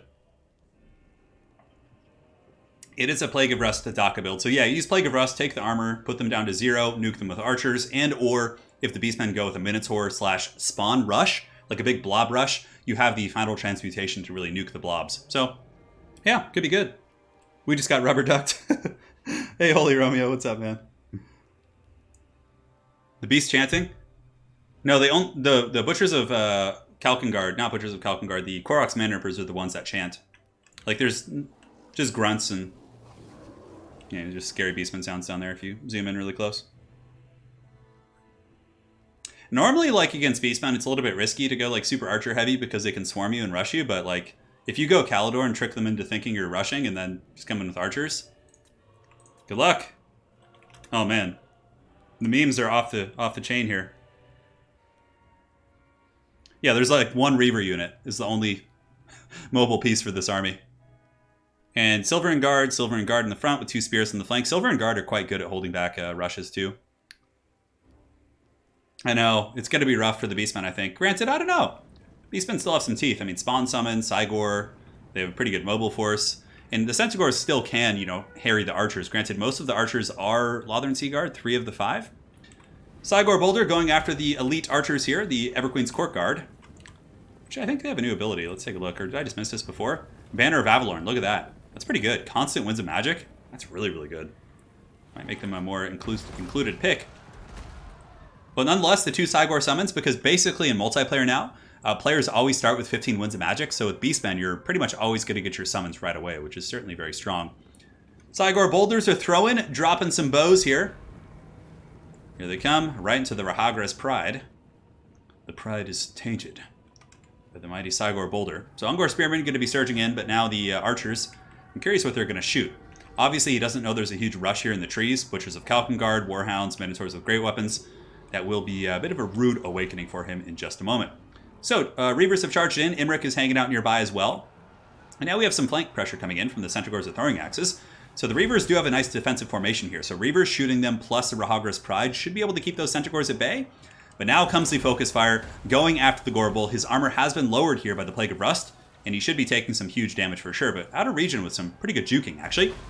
In the back, you can see the Lothern Sea Guard so far doing fine. The Centaurs will be charging into melee, but they are, anti-large spear infantry also, so the Centaurs are not going to want to stay and sustain combat. We do have some Hounds pressuring on the flank. Here you can see Spearmen on the flank being collapsed on. The Minotaur Death Star has emerged from the tree here, but man, look at Gorbel. Gorbel's getting worked on by that archer play. And Imric is also going ham too. Imric does do fire damage here, you can see, and looks like with the Star Lance, he's going to be going to take out Morkor the Shadow Gave. And the Cygor summon has disappeared, so certainly going to be a nice breath of fresh air here for the High Elves as they do dissipate. Now, Gorbel's coming back in. Silver and Guard are retreating from the frontline engagement. Imric is just being a beast and smashing Morkor the Shadow Gave here, no surprise, but I think he should probably peel over and maybe take out the Gorbel, who's actually a threat to him. It's hard to say. The Talons of Torquelada, a little bit mucked up here by some of the Centaurs in the back line, but for the most part, the High Elves are enduring the summon spam relatively well. The spawn will be disappearing relatively soon, and the Cygor is off the battlefield. And Imric's really going in ham, though. He's very committed to this fight, but he's got to watch out. Gorbel will put a serious hurt on him as well. And I think Gorbel plus Morkor could probably beat Imric in combat here. In the back, we have some Reavers chasing down some Spear Infantry. Spawn summons, of course, being used, and it looks like maybe a Plague of Rust or a Final Transmutation. I don't know if Plague of Rust was necessary. He might have misclicked here. Yeah, but I think this is the Final Transmutation coming in. Yep. Nice. Not overcasted. Still will do some good damage. Minotaurs with great opens being peeled out from the main engagement. Imric has to get away here. Very scary situation. Currently, Beastmen are pulling ahead in the Balance of Power. Imric, he needs to run away for sure. He needs to run away, kite the Gorbel like into the open somewhere, and then take him out from there. But Beastmen have a ton of summons on the table. Spawn here, and the Balance of Power probably still would be in the Beastmen's favor, as this Cygor is just dropping bows back here. 70 freaking kills on that bad boy. Certainly not bad. But now Imric has a chance. Gorbel is alone. I would definitely go take the opportunity to fight Gorbel. Granted, Imric doesn't have any healing, so I suppose he's being a little bit more cautious. Those Cygor balls are just doing so much damage to the Silver and Guard, too. Quite foul for sure. So we have some Spearmen coming in to help. Imric going to be turning around, going after Gorbel. Gorbel should go down here with a little bit of spear support. Imric does really good anti-large damage. And Lord of Dragons used as well.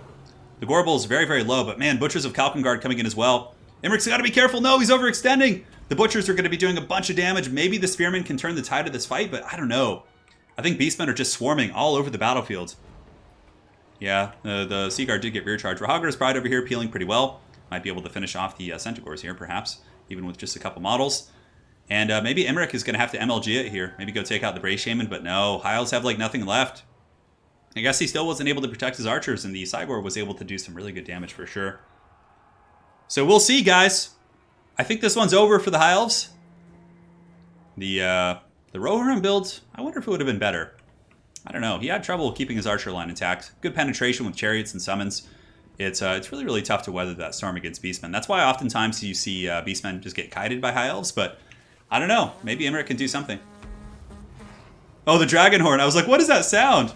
That was the dragon horn, but it sounded like something farting. I was like, oh my god, what is that? Is there like, am I playing a video in the background? Worker the Shadow Cave here is gonna get gooned out by Emmerich. I don't know, maybe a glimmer of hope here for the High Elves. If Emmerich can like straight up just kill Morker. Oh, the Minotaurs are coming. There's still a Cygor that's pretty healthy. I mean, Silver and Guard here. He just needs to pull the balance power back so he doesn't get freaking army lost. The Cygor has been, yeah, just punishing all game too. How many kills does it have? Probably like 100 plus, 126, yeah. And yeah, he wasn't able to goon that character, which pretty much seals doom. I mean, there are some Spearmen here, some Silver and Guard, a couple Archers coming back in. Maybe, but look at the bounce of power. I mean, it's brutal. Nice Vile Tide right there from Outer Region. And now we have Emmerich coming in, trying to lance down the Shaman, and he gets some really good contact, actually. Maybe.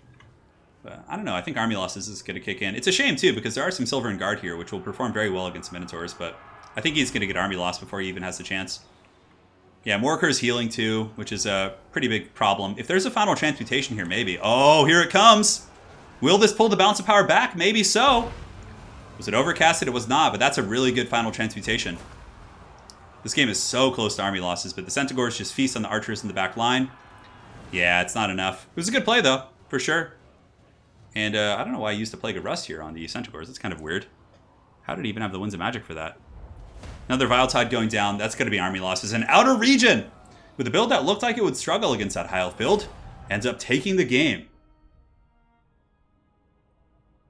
I legit thought someone was like there was like a farting sound playing on my stream. I was like, what the hell is that? Outer Region tying. All right. Hadries, you're the hero Gotham needs. All right, so let's go ahead and grab Hadries. All right. You're up. So the Rubber Duck of War says, damn, I messed that up. Should have gone with the fire combo on Morker. But great game. GG, well played. Good old regen, boy. Indeed. All right, so we'll do River Amazon next. Well, the Cygor was an MVP. the Dragon Horde does sound like a Vuvuzela. That's totally accurate. The Vuvuzela. Oh, God, those things were so annoying at the World Cup. Good luck, Almighty King. All right. So Hadri should be joining soon. Yeah, High Elves have some good tools, and one of the builds that I've actually had used against my Beastman summon spam is Aerocrastic went with a build that used like a bunch of Shadow Warriors and a bunch of like heavy cav, and it just kites you. It doesn't engage you ever. It's like really, really strong, actually. Oh. That noise is weird, isn't it? Oh man, I love me some beans though, for sure. So, Beastmen, Vampires, and Tomb Kings. So, let's see what Hadries does here. I hope Hadries goes Greenskins or High Elves. But he is a Dark Elf main, so... Yeah, Wicked, if you could actually drop a Discord link, that would be greatly appreciated, brother. You guys want me to get a Vuvuzela and just like play it in the background of Everchosen streams? Thank you, Pone. Thank you, Wicked. Appreciate you guys. Misha, you guys are doing great. They'll be feasting tonight, says Misha. Yeah, they will. Those Beastmen will feast. Hey, we got a donation coming in from Garland Green 2 minutes ago. Sorry, I missed it during the heat of that battle. We do have the Streamlabs here, right? Yeah, we do. Okay. Yeah, get some treats for Wookiee and the lady. I will. Garland, thank you for the 20 bucks. It's greatly appreciated, my friend. Dov's tournament should be over by now. He started very early this morning. Like when I started, I think he was still in the finals. If he's still going, I'd be pretty surprised. I tried to like wait till he was almost done to start. I think Hadries was playing in that Outer Region too. I was going to play in it, but I needed to get some sleep. I was up pretty late. That's kind of the crappy thing about like playing in tournaments here. You have to get up like 7 or 8 a.m. for most, because they're mostly catered to the European audience. Because there's a bigger European audience for this game, I think.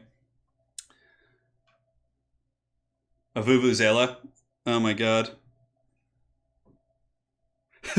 As soon as it starts going downhill for a player. Hang on, let me go see.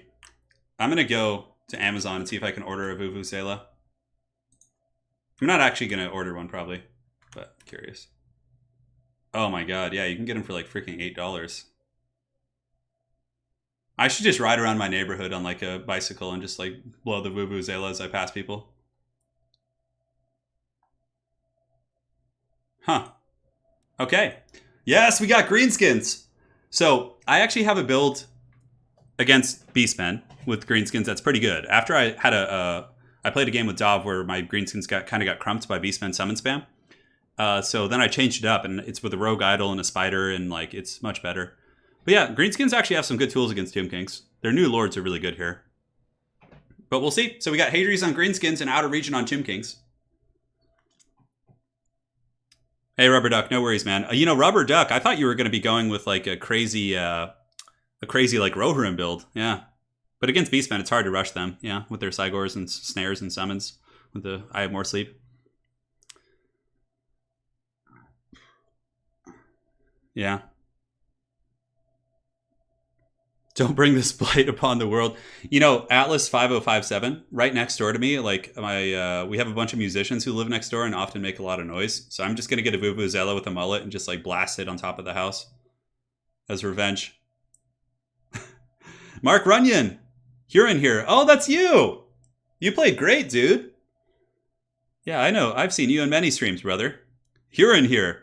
Thanks for the awesome stream. Just went back and watched the games, and I'm glad my Bloody Boys were appreciated. Dude, your bloated corpses, both of them made contact, despite being juked. It was glorious, man. Mark Runyon, thank you for the fiber, man. And Crisis Gear says, hang on. Make sure the players aren't ready. No, they're still picking. Okay, we have time to chat. Crisis Gear says, Turin, by the way, I found a bug on launching campaign using Grimgore as a starter legendary lord. Your Goblin Great Shamans do not have the Great Goblin Spider. So, Crisis Gear, the Spider Shrine mount, your Goblin Great Shamans. Oh. So you're saying your legendary lord goblins, or your lord goblins, not your hero goblins. Okay. I just stream on YouTube. I don't stream on Twitch. I don't know why. It's just like I never got around to it. I really like the YouTube audience here too. Like I always have a good time with you guys. All right, Tomb Kings. It's treason then. Tomb Kings are ready. Hadries, of course, is going to have the dankest of schemes. He's a really, really good player. Outer Region seems to be a great player as well. Haven't casted as many of his games. Tomb Kings, though, historically had a good matchup here. I have to play Outer Region for the throne. We'll see. Well, how it'll work is Hadries will play people. If Hadries wins this, he plays people from the reserve list until he loses. If Outer Region wins, then he wins the stream. So, yeah, you might not have the Crisis Gear because you don't have the Total War Access sign up, which is what gives you that mount. Your Total War Access has to be linked to your Steam account, yeah. Some people in chat, I'm sure, can explain that, how that all gets set up and everything.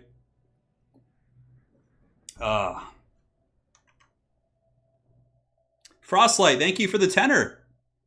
I love your videos, Turin. Thanks for making all the great content. I got you covered, man. Thank you for the very generous donation, the $10, man. Going in deep. Alrighty. On the road again. I just can't wait to be on the road again. Making music with my friends. So, how is River Troll Hag in multiplayer versus campaign? It's extremely good in campaign because it has Purple Sun in Lore of Death, which is really good. Purple Sun is one of like the best campaign abilities in the game. She's very durable. And in multiplayer, she's a staple of like every greenskin build, I think, or at least most of them. Like, I think the River Troll Hag is like one of the few units that's just like a world beater in multiplayer and in campaign. She's really good. She regenerates, very forgiving, a good fighter, good AP values, amazing slow ability, which is more useful in multiplayer, but still good in campaign as well. Gok Thim, you had plans today, but then you stayed here. Dude, a wise choice, brother, but hopefully you'll still be able to get out and, have some fun. Yes. Grom is a Michelin 5-star chef. I probably would not eat any of the food Grom makes. I feel like greenskins are kind of like pigs in the sense that like their digestive system can like handle anything. Yeah. Who knows? River Amixon, Hadries is here. So this is actually one of the more significant games of the stream. If Hadries wins, he has a chance to beat the current standing. But if Outer Region wins, then he simply wins the stream. And he'll be the King of the Hill for today. And of course, King of the Hill streams will be back. Should be a pretty regular occurrence here on the channel. Making sure there's no screen blocker up. I'm not using them. We are all good. So here we are. I hear some creatures grunting and growling. It's probably the Greenskin army.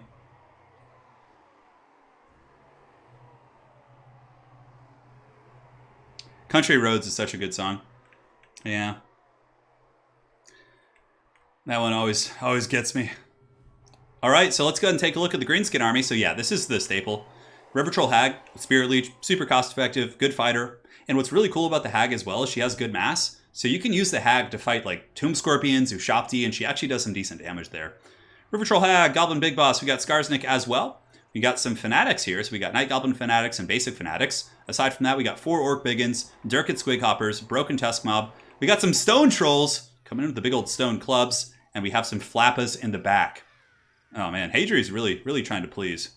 I think we also have a Doomdiver Catapult, which is cool. Pretty useful AP option there. And now for the forces of Outer Region, he's got Skeleton Warriors in the front. He's got a couple of Ushopti Greatbow, I think. No, 2 of those. But the Doomdiver Catapults are actually a really good answer against Ushopti Greatbow. They can outrange them and force the Tomb Kings in. So yeah, Skeleton Warriors. He's got a Kemrian War Sphinx, a Necrotect, Cetra. Ooh, Cetra the Imperishable on the Chariot of the Gods, it looks like. Very cool. So yeah, Cetra's going to be pretty good at running through those biggins for sure. But he's got to watch out for Skarsnik and the Rampage. Otherwise, he could, go back to the grave. We got a Necrotect here. We got some Chariots in the back.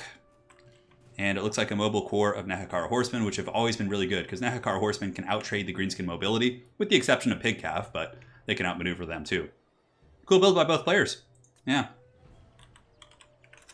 And here we go. Will Outer Region win the stream? Have the biggest paunch for today, or will Hadries upset him with the Greenskins? We'll see how this goes. Should be quite a bit of fun. 2 Ushopti Greatbows, 1 Doomdiver Catapult. Doomdiver does have 400 range, I believe. Ushopti have 255. So Doomdiver Catapult should be able to hammer them. We have a donation coming in from Lou Mummy Sly. Lou Mummy Sly. I probably just mangled that so hard, dude. Lou Mum Sly. Oh man, I'm trying my hardest, bro. I've enjoyed your content for a long while. Thank you, Turin. Greetings from Finland. Thank you so much for the 50, man. And could you also tell me, phonetically speaking, how to actually say your name?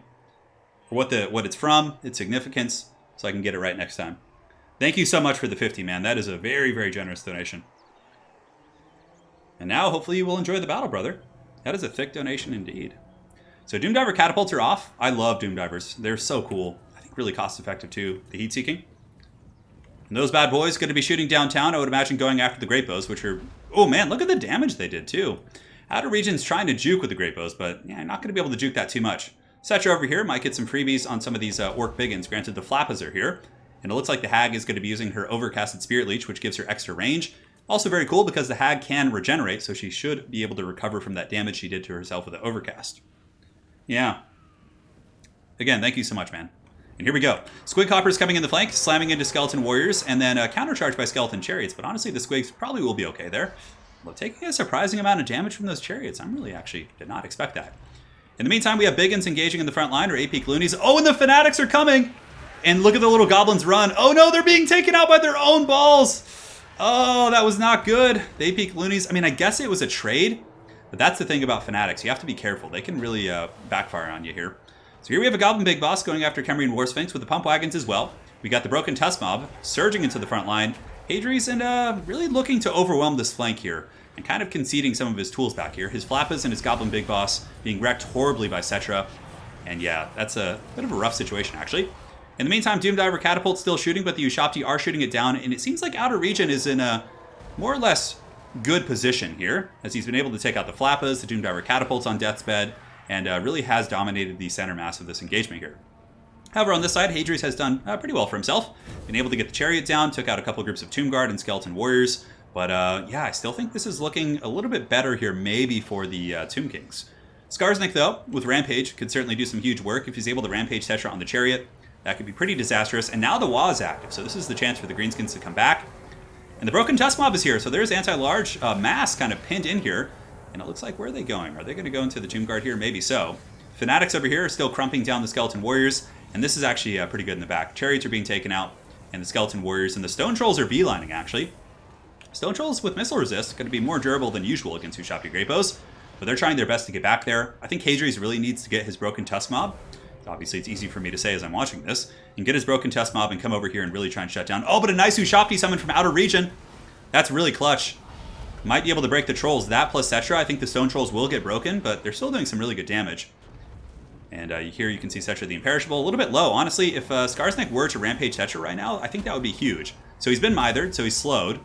Spirit Leeched as well, and now he's Rampaged into a bunch of anti-large units. So Cetra is very expensive. Despite the Greenskins taking some losses here with the Stone Trolls, if he could take out Cetra here, Cetra's like, you know, a 3,000 gold plus unit with all this magic. But he's still tanking it pretty well. Fermented Fungi is at a half duration, so he should be there for a little bit longer. In the back, you can see the Tomb Kings were able to get the Doomdiver Catapult and the Big Boss. So it looks like Outer Region going to have a very, very impressive run here at the end. But if Cetra lives, I mean, I think that's game over. But if Cetra does go down here, I think that gives the Greenskins a fighting chance with Skarsnik and the River Troll Hag and still having the very healthy Broken Tusk Mob. Because the Stone Trolls overextended and just got punished. It looked like a good play until we saw the Ushabti summon. Then it was suddenly like, oh. So Cetra's down for the count. Magic D, all is well in the realm. Thank you so much. That is very generous. Oh, and look at the Fanatics coming in. Just cleaving through those Skeleton Warriors. So Hadri's really needs to, yeah, it's going to be tough. Ushabti summon will disappear in a moment, which is going to help normalize the balance of power. The Great Bows are still shooting, though, which is a big issue. And they both have plenty of ammo. Yeah, they're going after the River Troll Hag, which is really smart. She's going to use Aspect of the Dread Knight to try and get some leadership, but it's not going to save her. So that's a rough loss because now, you know, the Khemrian War Sphinx can chase her off. So here we have the Ushabti summon. If the Broken Tusk Mob can get past them and crump the Great Bows, there's still a lot of big ins. Skarsnik is here, and Skarsnik is very good against many things that are still left on the battlefield. But he needs to crump these Great Bows down. And the Broken Tusk Mob was able to get there, and they're a great answer against the big old Ushabti here. I would imagine Skarsnik has another Rampage, which if Skarsnik were able to Rampage, let's say the Ushabti Great Bows here, for example, that would be very, very strong. Cetra does not serve, he surfs. He was surfing for sure. But the pigs are on the hunt. What do we have back here? We have some Orc Biggins surrounded by skeletons and whatnot. Not going to be a great engagement for them, considering the Khemrian War Sphinx is here. And Outer Region with some very solid play, using the Nehakar Horseman to chase down the giant River Troll Hag. She's down for the count. And the pig's still on the hunt. Pigs might be able to get all this stuff, actually, which would be very, very impressive. Hadri's peeling back with Skarsnik. It looks like Skarsnik might be going to try and Rampage the Sphinx or something. I don't know. But here comes the big boy. Yeah, Skarsnik is going to have to really put this game on his back. Oh, look, there's some Flappas back. We have the Snotling Pump Wagons in the distance. And looks like Skarsnik was able to make contact here with the Khemrian War Sphinx. Get back here to keep these guys fighting. And this is where Skarsnik shines for sure. The pigs on the hunt. Still crumping here against the Ushabti Great Bows who are crumbling. We also have 66 Biggins here who might be able to crump those guys down. But I think he's trying to get the Khemrian War Sphinx a little bit lower so he can Rampage it. Because he's certainly having trouble keeping up with this army here. Ushabti Great Bows are tough to deal with for sure, but Hadri's had a pretty substantial misplay in the beginning when his Goblin Big Boss and some of his other units just got crumped for free. But he has the tools to deal with it, or at least he did. I don't know about now. So the anti-large Biggins, I think Skarsnik might try and Rampage the Necrotect here, which wouldn't be bad. It has 3 charges. Yeah, that's a good play. That Necrotect's going to go down now. But here you can see the Great Bows did fan out in 2 directions, and now they're getting really good crossfire. That's some really, really good play by Outer Region. Some like classic RTS stuff right there. But here goes the Necrotect. Fermented Fungi is going to lead to his downfall. Most likely. He's got negative 13 leadership. Certainly in trouble. Where are the Flappas, though? That's the big question, guys. What everyone is wondering about. Looks like they're just kind of lurking over there in the Shadow Realm. And the Necrotect is down for the count. But there's still a ton of Great Bows. There's still a Khemrian War Sphinx. It's going to be a hard fight. Now, Skarsnik should have 1 more Rampage left, so I think just enduring until then is going to be the play. Because the Great Bows can kite back. This one is crumbling down here still. It looks like -5. It's losing HP, so... Yeah, the Greenskins can't really do much, honestly. They just have to let the Ushabti use all their ammo. Try their best to keep Skarsnik alive. Although most of these units are Biggins, but yeah, my concern is that what's going to happen is the Ushabti will charge in when they run out of ammo. Khemrian War Sphinx will go in the front, Nehakar Horseman in the back, and probably all the Biggins' leadership will simply break. But where are the Flappas? Oh no, the poor Flappas. No, poor little guys. They just did absolutely nothing this game. Well, now they're going to flap all over the faces of some horsemen and lose. And that's why Nehekar horsemen are so damn good against these guys here. All right, so we got Skarsnik pushing forward with his big and horde. An outer region falling back here with the Ushapti. You could simply just kite and pull apart, but these guys are actually still crumbling. My goodness. Yeah, you can see these Ushapti are like negative 42. That's kind of cool, though. I'm glad to see this because Undead have always been very, very tenacious here. But honestly, Hadri still might have a chance to win this. With these Great Bows going, I don't know. It's going to be tough. And the Flappas are done. Great Bows are still shooting, so he's still attacking here, but there's only a couple left now. Cameron Warsphinx is going to be coming in. The one issue with waiting this long is it gives Skarsnik opportunity to rebuild his fungi. Here comes the rear charge. Some of the big uns. Oh, there's still some 8-peak loonies here. Oh, and he throws some wild fanatics here in the fourth quarter, which come out and club through a lot of those guys. And you can see, Get Back Here is activated to give leadership to all these dudes. And the Great Bows, I would imagine, are going to turn and start shooting here. The other Great Bows actually gone. And a lot of the Nehekar horsemen are being dragged down. Now, when will Skarsnik use his fermented fungi is the question. Man, this is actually becoming a close-ish game. Yeah, the Great Bows are really, really nasty, though. They've gotten the range they need. You can see the Nehekar horsemen are basically just holding here. Skarsnik will have some trouble against the Big Sphinx. It does have bonus for his infantry, and Skarsnik is infantry-sized. And the big uns are starting to waver, too. They're not going to last much longer. The terror routes are going to come in. Skarsnik will hold for a moment. Spied a Bad Moon is used. Those are terror routes, though, so at least one of them probably will come back. Nope. We got 2 natural breaks now. So now it's Skarsnik versus the world. How will the little goblin warboss do? The warlord of 8 peaks. He has rampaged the Cameron Warsphinx, but not to actually make it lose control, but simply to break it down. And there you have it, guys. Outer region with a nice 3 games in a row. Able to win, so grats to him. Let's go ahead and update the scoreboard. And get this party ended. All right. Well played. You know, I've been using Biggins a lot, and I haven't been like having fun with them since the changes. Was it Outer Region? I just totally mangled his name. I'm sorry. You guys get the picture, though. Hey, Lou, thank you so much for the 50. I'm not sure. I missed your message above where you told me how to spell it correctly, but there you have it, my friends. Lou coming in hot with a fat donation. And there you have it. GG, guys. Outer, you want to play one game to close stream? I'll see if Outer Region wants to play. Because after that fat donation, I gotta close out on one more. It can't be over yet. Lou, thank you. I've enjoyed your content. And your other donation says, here comes the rear charge. I know. Yeah, so Outer Region wins that. Stay here. So I'll rejoin. We'll give you guys one more. I've been itching to play watching all these games. You know. Now, we'll play one more. So,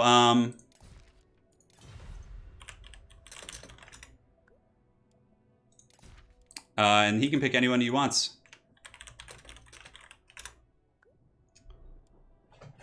Cool. And we'll tell him to change the map too. He's gonna go Vampirates. Ooh, this is gonna be fun. Turin 1v1 me, bro. Yes, Outer Region is the victor for today. He's gonna be changing the map to Shagrath Strand. I've been watching today and it's like, it's all this new stuff. I'm like, I want to play. Get me back in here. Throw me in, coach. But Outer Region is the victor on today's stream. He has won the King of the Hill. So now we'll go ahead and move over here to the local recording. I actually had some schemes for this matchup, so I'm very excited for this. FFA, you know what? Maybe for my next stream I'll do a King of the Hill. Well, not King of the Hill FFA, but an FFA event or something. I don't know. We will see, Anakin. This should be quite interesting indeed.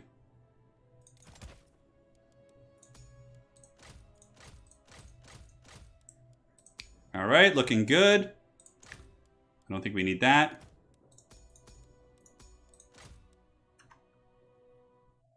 He's the one going. Hold on, I have a screen blocker for this. You guys ready for the Italian Spartacus creepy face swap. All right, so how do we want to do this? Probably get the screen blocker a little bit wider. No, I can block everything.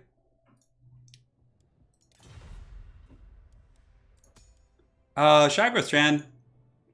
We will do it. All right, so what do you guys want to see?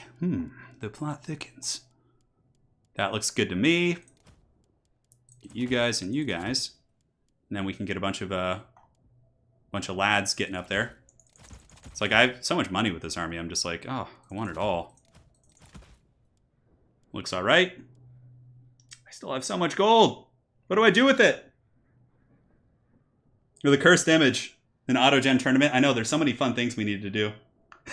People in chat are like, I'm blind. I can't see. Anakin, I'm too weak. All right. Cool. So now we need a little bit of this. I have so much gold left. God. What do I do with it all? What do I do with all the gold? I'm actually relatively practiced in this matchup because yesterday I did play this against Anticity.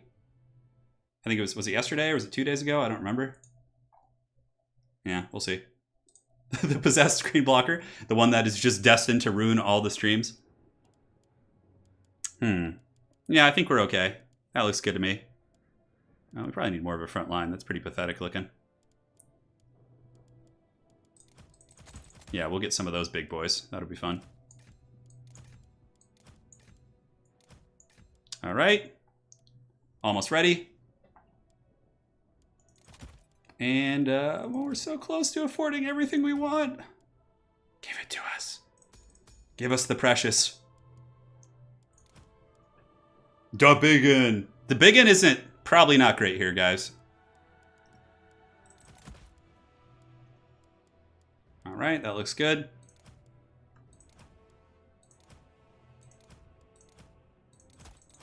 Probably a little bit better. Trying to bring all these cool units.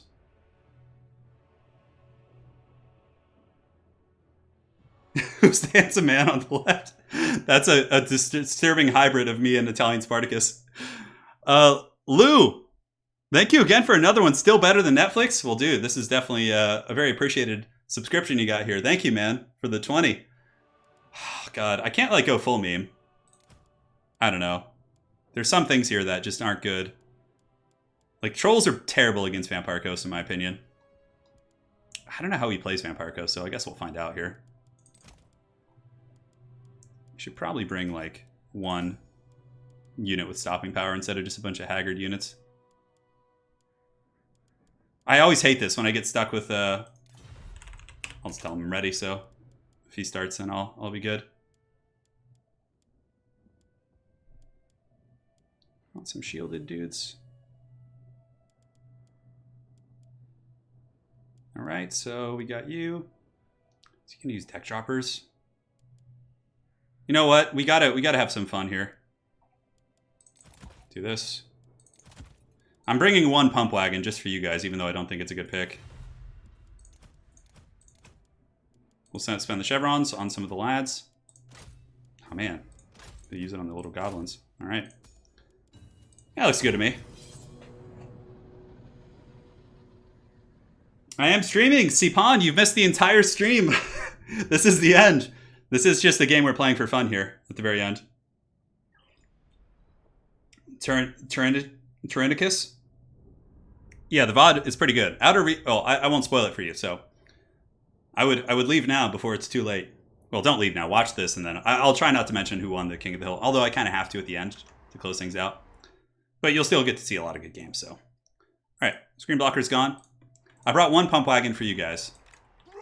It wasn't in the queue here, but...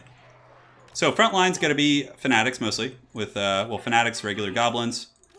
And then in reserves, we have a couple Savage Orc Biggins to help deal with, Morgul's and stuff. Where's the scrap? Where's the scrap? We have, 1 million Orc Archers. I wonder if he's going to have, a Wild Queen Bessie. Chopper's ready. Choppers are ready. Attaboy. Error boys. Yes, let's go ahead and set you guys up like this. I just have too many archers. I can't handle them all. It's too much to move. I think we have one more back here. So basically, it's a ton of like greenskin archers. We got Grom the PAUNCH because he's hard to snipe. We have a Vindictive Glare Shaman plus a Hag, just for like some good, like anti-Luther Harkin. And yes, the Pump Wagon shall charge valiantly right up the center and just get wrecked. We'll get the Spider Riders defending, against Wolves. Squig Hoppers will be sweeping. And we'll get some Wolf Riders in Deep Vanguard. The blocker awareness, I know, today I'm only allowed to screw up the blocker on like big streams. Alright. Good luck, have fun. I'm really curious how he's going to play this. Okay. Yeah, so he's using a different style of play, the big Krabos. This might be hard. I don't know if I'll have enough. I think so. Yeah, he's got some deck choppers. These to be expected. What are they, bombers or are they pistols? Yeah, they're just regular deck choppers. Okay. Grom the PAUNCH. Squig hoppers. Grom is going to be tough to snipe for sure. He's going to just go balls deep in a lot of these formations here. Let's get the Pump Wagon in group 6. So we should probably just try and take down Sloster first. So we'll mither her down. We're going to need some mass for sure. Archers can shoot here. Let's pull some Spider Riders from the flanks. And, okay, so we got deck choppers coming in. We have some big ends too. Grom the PAUNCH, just go balls deep. Pull in the Savage Orc Biggins. And good, so we have more Spider Riders if we need. Drop a Spirit Leech on her. We'll go ahead and use the spiders to block up those units. Cool, so Grom is now engaged. We're just going to use Grom for like crowd clearing. Let's go, let's pile in there if we can. We got some Squig Hoppers for later, if need be. Very good. Actually, we should probably get those guys engaged here. Yeah, perfect. Alright, so we're getting Sloster very, very low. We'll fan those guys out. Use these Squig Hoppers to hammer in there if we can. And how's the Hag doing? The Hag's doing pretty good, actually. Move these archers back as well. Wolf Riders are cutting here. Grom and the boys are doing some huge damage here. And let's pull back these Gabos and get the Biggins engaging there. Lucky Banner as well. Cool. Alright, so Sloster is still getting very, very low. Let's get our whole Daka line, bring her out. Send some Goblins to go fight here. Spider Riders have been able to pin things in. And just keep cutting back with those. Alright, so Hag should have enough mana for another Spirit Leech. We'll mither her too to keep her in place. Grom the PAUNCH is a little bit trapped up here, but we have some Savage Orc Biggins. Language of the boys, let's go. Pop the Watu. Yeah, Sloster's getting hammered by our Daka line. We have some Fanatics. See if we can hammer down those guys with the Fanatics. Alright, so let's pull the Squig Hoppers to go hunt down Slostra. Get the Meat Sack Lady going after her as well. We'll go ahead and blast her here. And how's Grom doing? Yeah, he's doing good. Grom is just going ham. Let's get the Pump Wagons back in. Alright, looks good. Alright, so yeah, it seems like our Daka line is working pretty well here. The archers can go ahead and reform ranks and go after the other crab. Move you guys around. And now let's get the River Troll Hag to come here. Grom the PAUNCH. Let's go. Looks like our Savage Orc Biggins are chopping through things, which is great. We can just go send them up here now. We're not going to need them back here. So next I'm going to take out his caster. Oh, he actually has vampires too. Okay, so he does have healing. I was totally wrong about that. Let's take out the big crab. Keep moving away here if we can. How's Grom doing? Grom is so solid because he's just so independent. Like, we can push in there and use Grom. We can actually bring him back here now. Great. So it looks like he's going to be charging in with some bats. So let's go ahead and move these. We can actually countercharge. We have some Squig Hoppers I totally forgot about, so we'll pull them in. We'll go ahead and mither this character to slow it down. We'll use a Vindictive Glare to blast here, kite back, pull away here. Grom can go balls deep on this this captain here. Great. Alright, so let's get the Daka line back in business. I think one of them got kind of taken out here. Yeah, we'll keep shooting you. Let's go, PAUNCH. Get that big, fat, thick PAUNCH, baby. Get in there. Yeah, that's what I'm talking about. Alright, so we're crumping down these guys. Spider Riders and Squigs have been engaged, but are now doing their job. Let's go, Hag. Get that beat stick. Grom and his big paunch going thick. Oh, we got some wolves back here. Looks like, ooh, I don't have anything to really stop those. Actually, we have some Squigs in the distance. Let's pull them back. Let's grab any mobility we have now and see if we can get those scurvy dogs. Because this could be how he gets back in the game. We'll bring Grom over here too. Blast those guys, pull the infantry back. Squig hoppers will peel these ones. And that's what's cool about orc boys compared to, or orc air boys compared to goblins. They like actually fight back well. And you can see, yeah, we're collapsing, so we should peel for our archer line. Let's get these guys coming in a more effective formation. Pop the wall once again. Good, so the doggos have been crumped. And yeah, I don't think shooting the bats is really necessary. That's game. The Paunch is here! Grom the Paunch is so good against... Look at that, 150 kills on this beast. Yes, eat that shank of meat. You deserve it, bud. Paunchy. Paunchy. Yes. Alright, Lou, you want a meme battle? Lou will do it for you. Holy shit, Lou. I hope this isn't financially straining on you. Holy shit. I was obviously focused, so I couldn't get to that donation, but let me go ahead and make sure I didn't miss any here.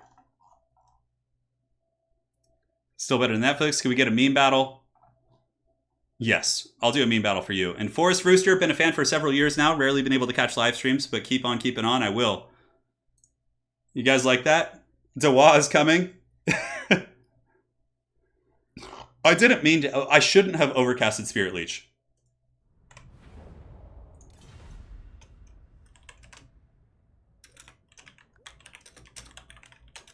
All right. So just for you, Lou, since you've been so generous here, I'll do one more. I'll do one more meme battle for you, but this one's going to be a meme battle.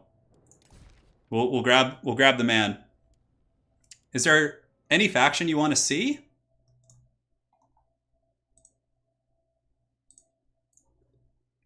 Only a smoking hot river troll hag could handle some DePaunch. Oh man. What do you guys want to see? This stream has been sponsored by Finland. I know, dude. Thank you so much. That's really generous. I don't know what faction to play. Who's really good for the memes? Empire's pretty good for memes. I could go High Elves.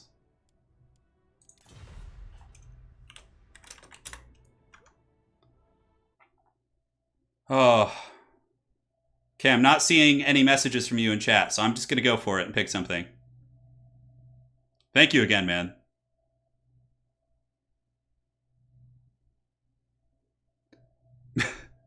So many good suggestions. So many good suggestions. Oh no, we've seen enough Beastmen. Seeing Sartosa, full tank. Chaos. There's too many, guys. It's all over the place.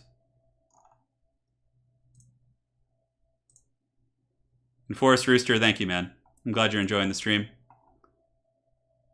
I just can't. I can't draw any conclusion here.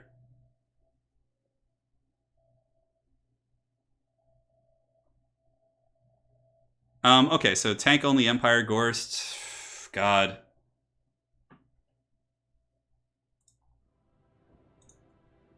So I'll go so switch map.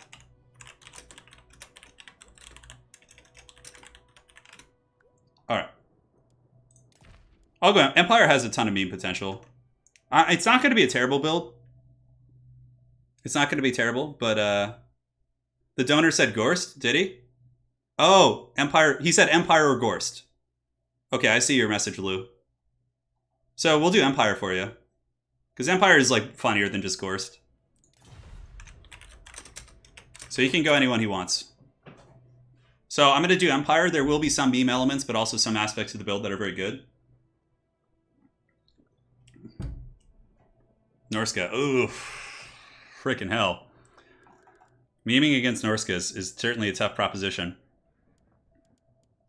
Okay, so how do we play this?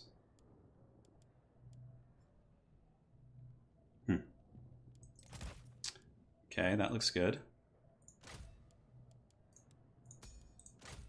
It's fine. Everything's fine. This build's gonna work great. There's no way it could fail.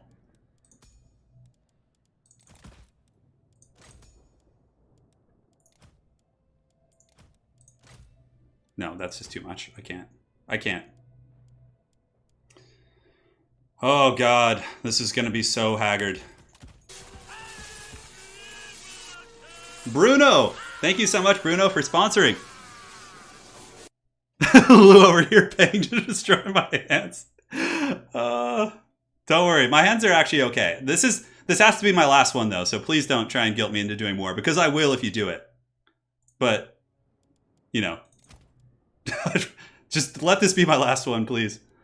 All right, so how can I like? Okay, that's fine. God, this is so jankety.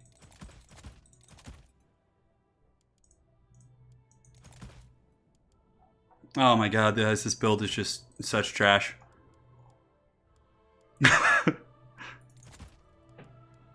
All right, we're getting to that territory where it gets a little bit absurd.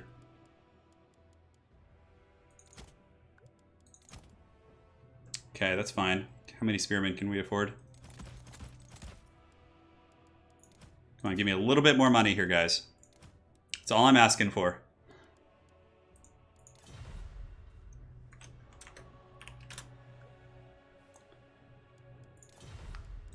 I mean, my build is like memey, but it's not like absolute trash. I mean, there's a couple things in it that are pretty weak, but yeah.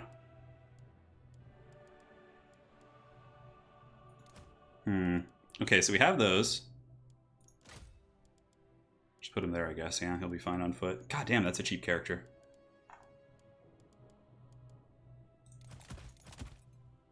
Some brave swordsmen of Sigmar shall hold.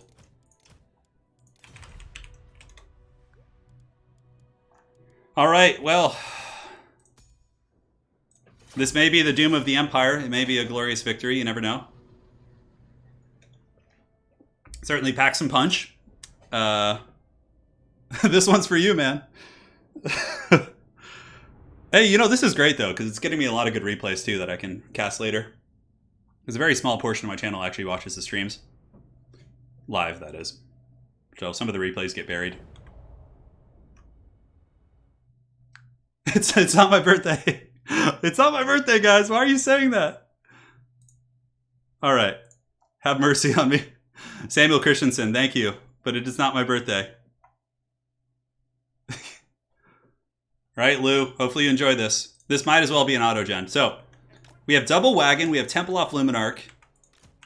You know, we got some serious memeage here.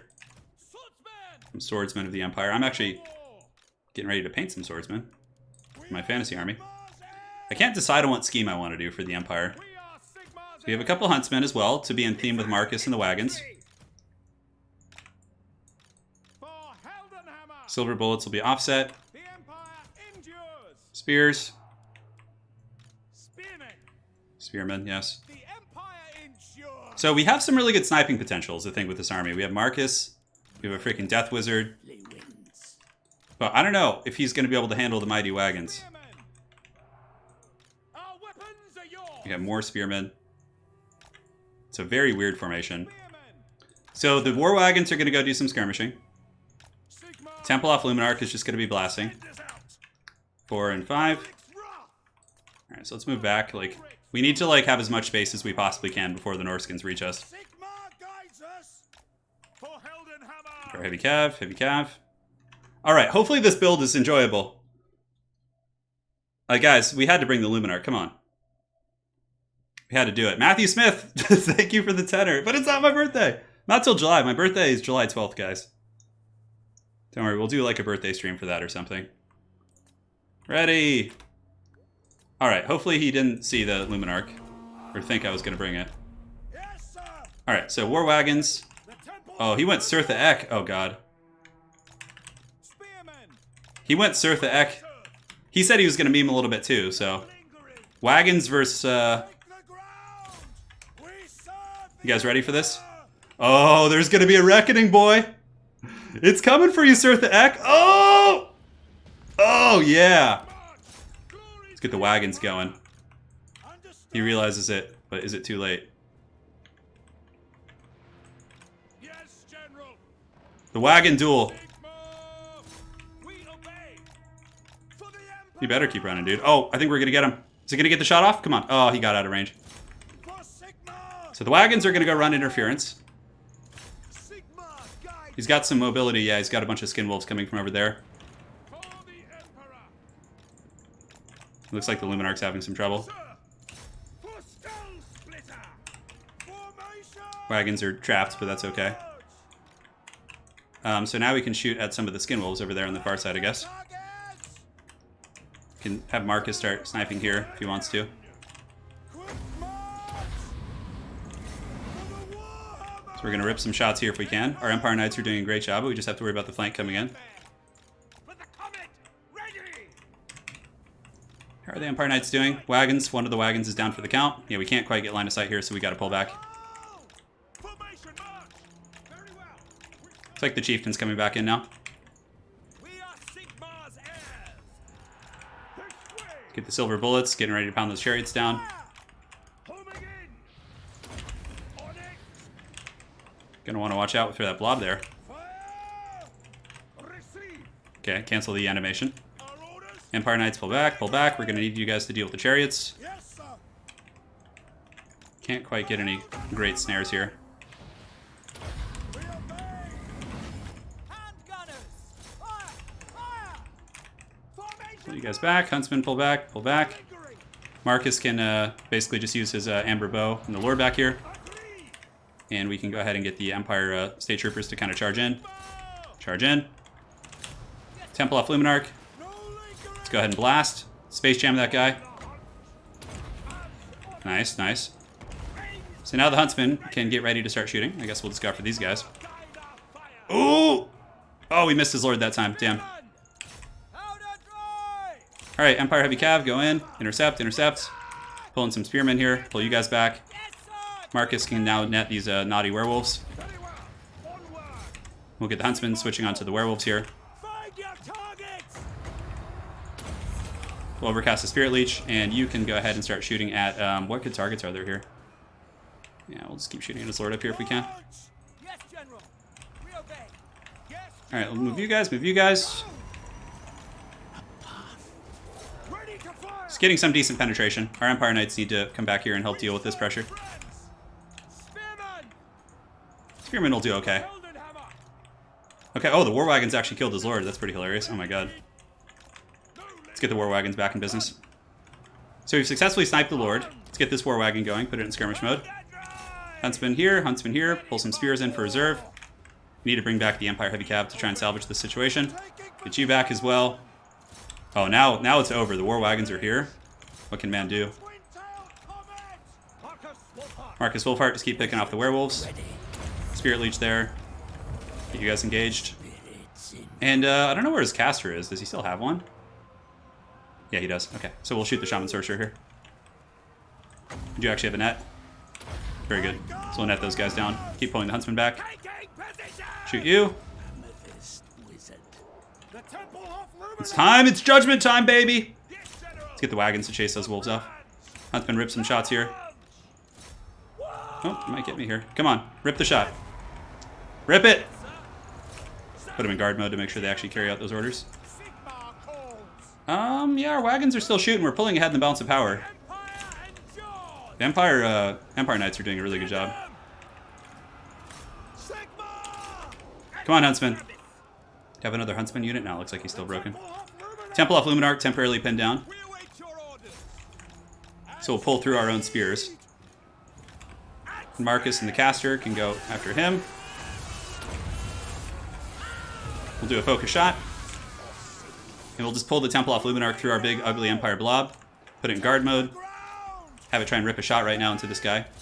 We have an amber bow. Here we go. Temple off time. Oh, we missed again. Curses.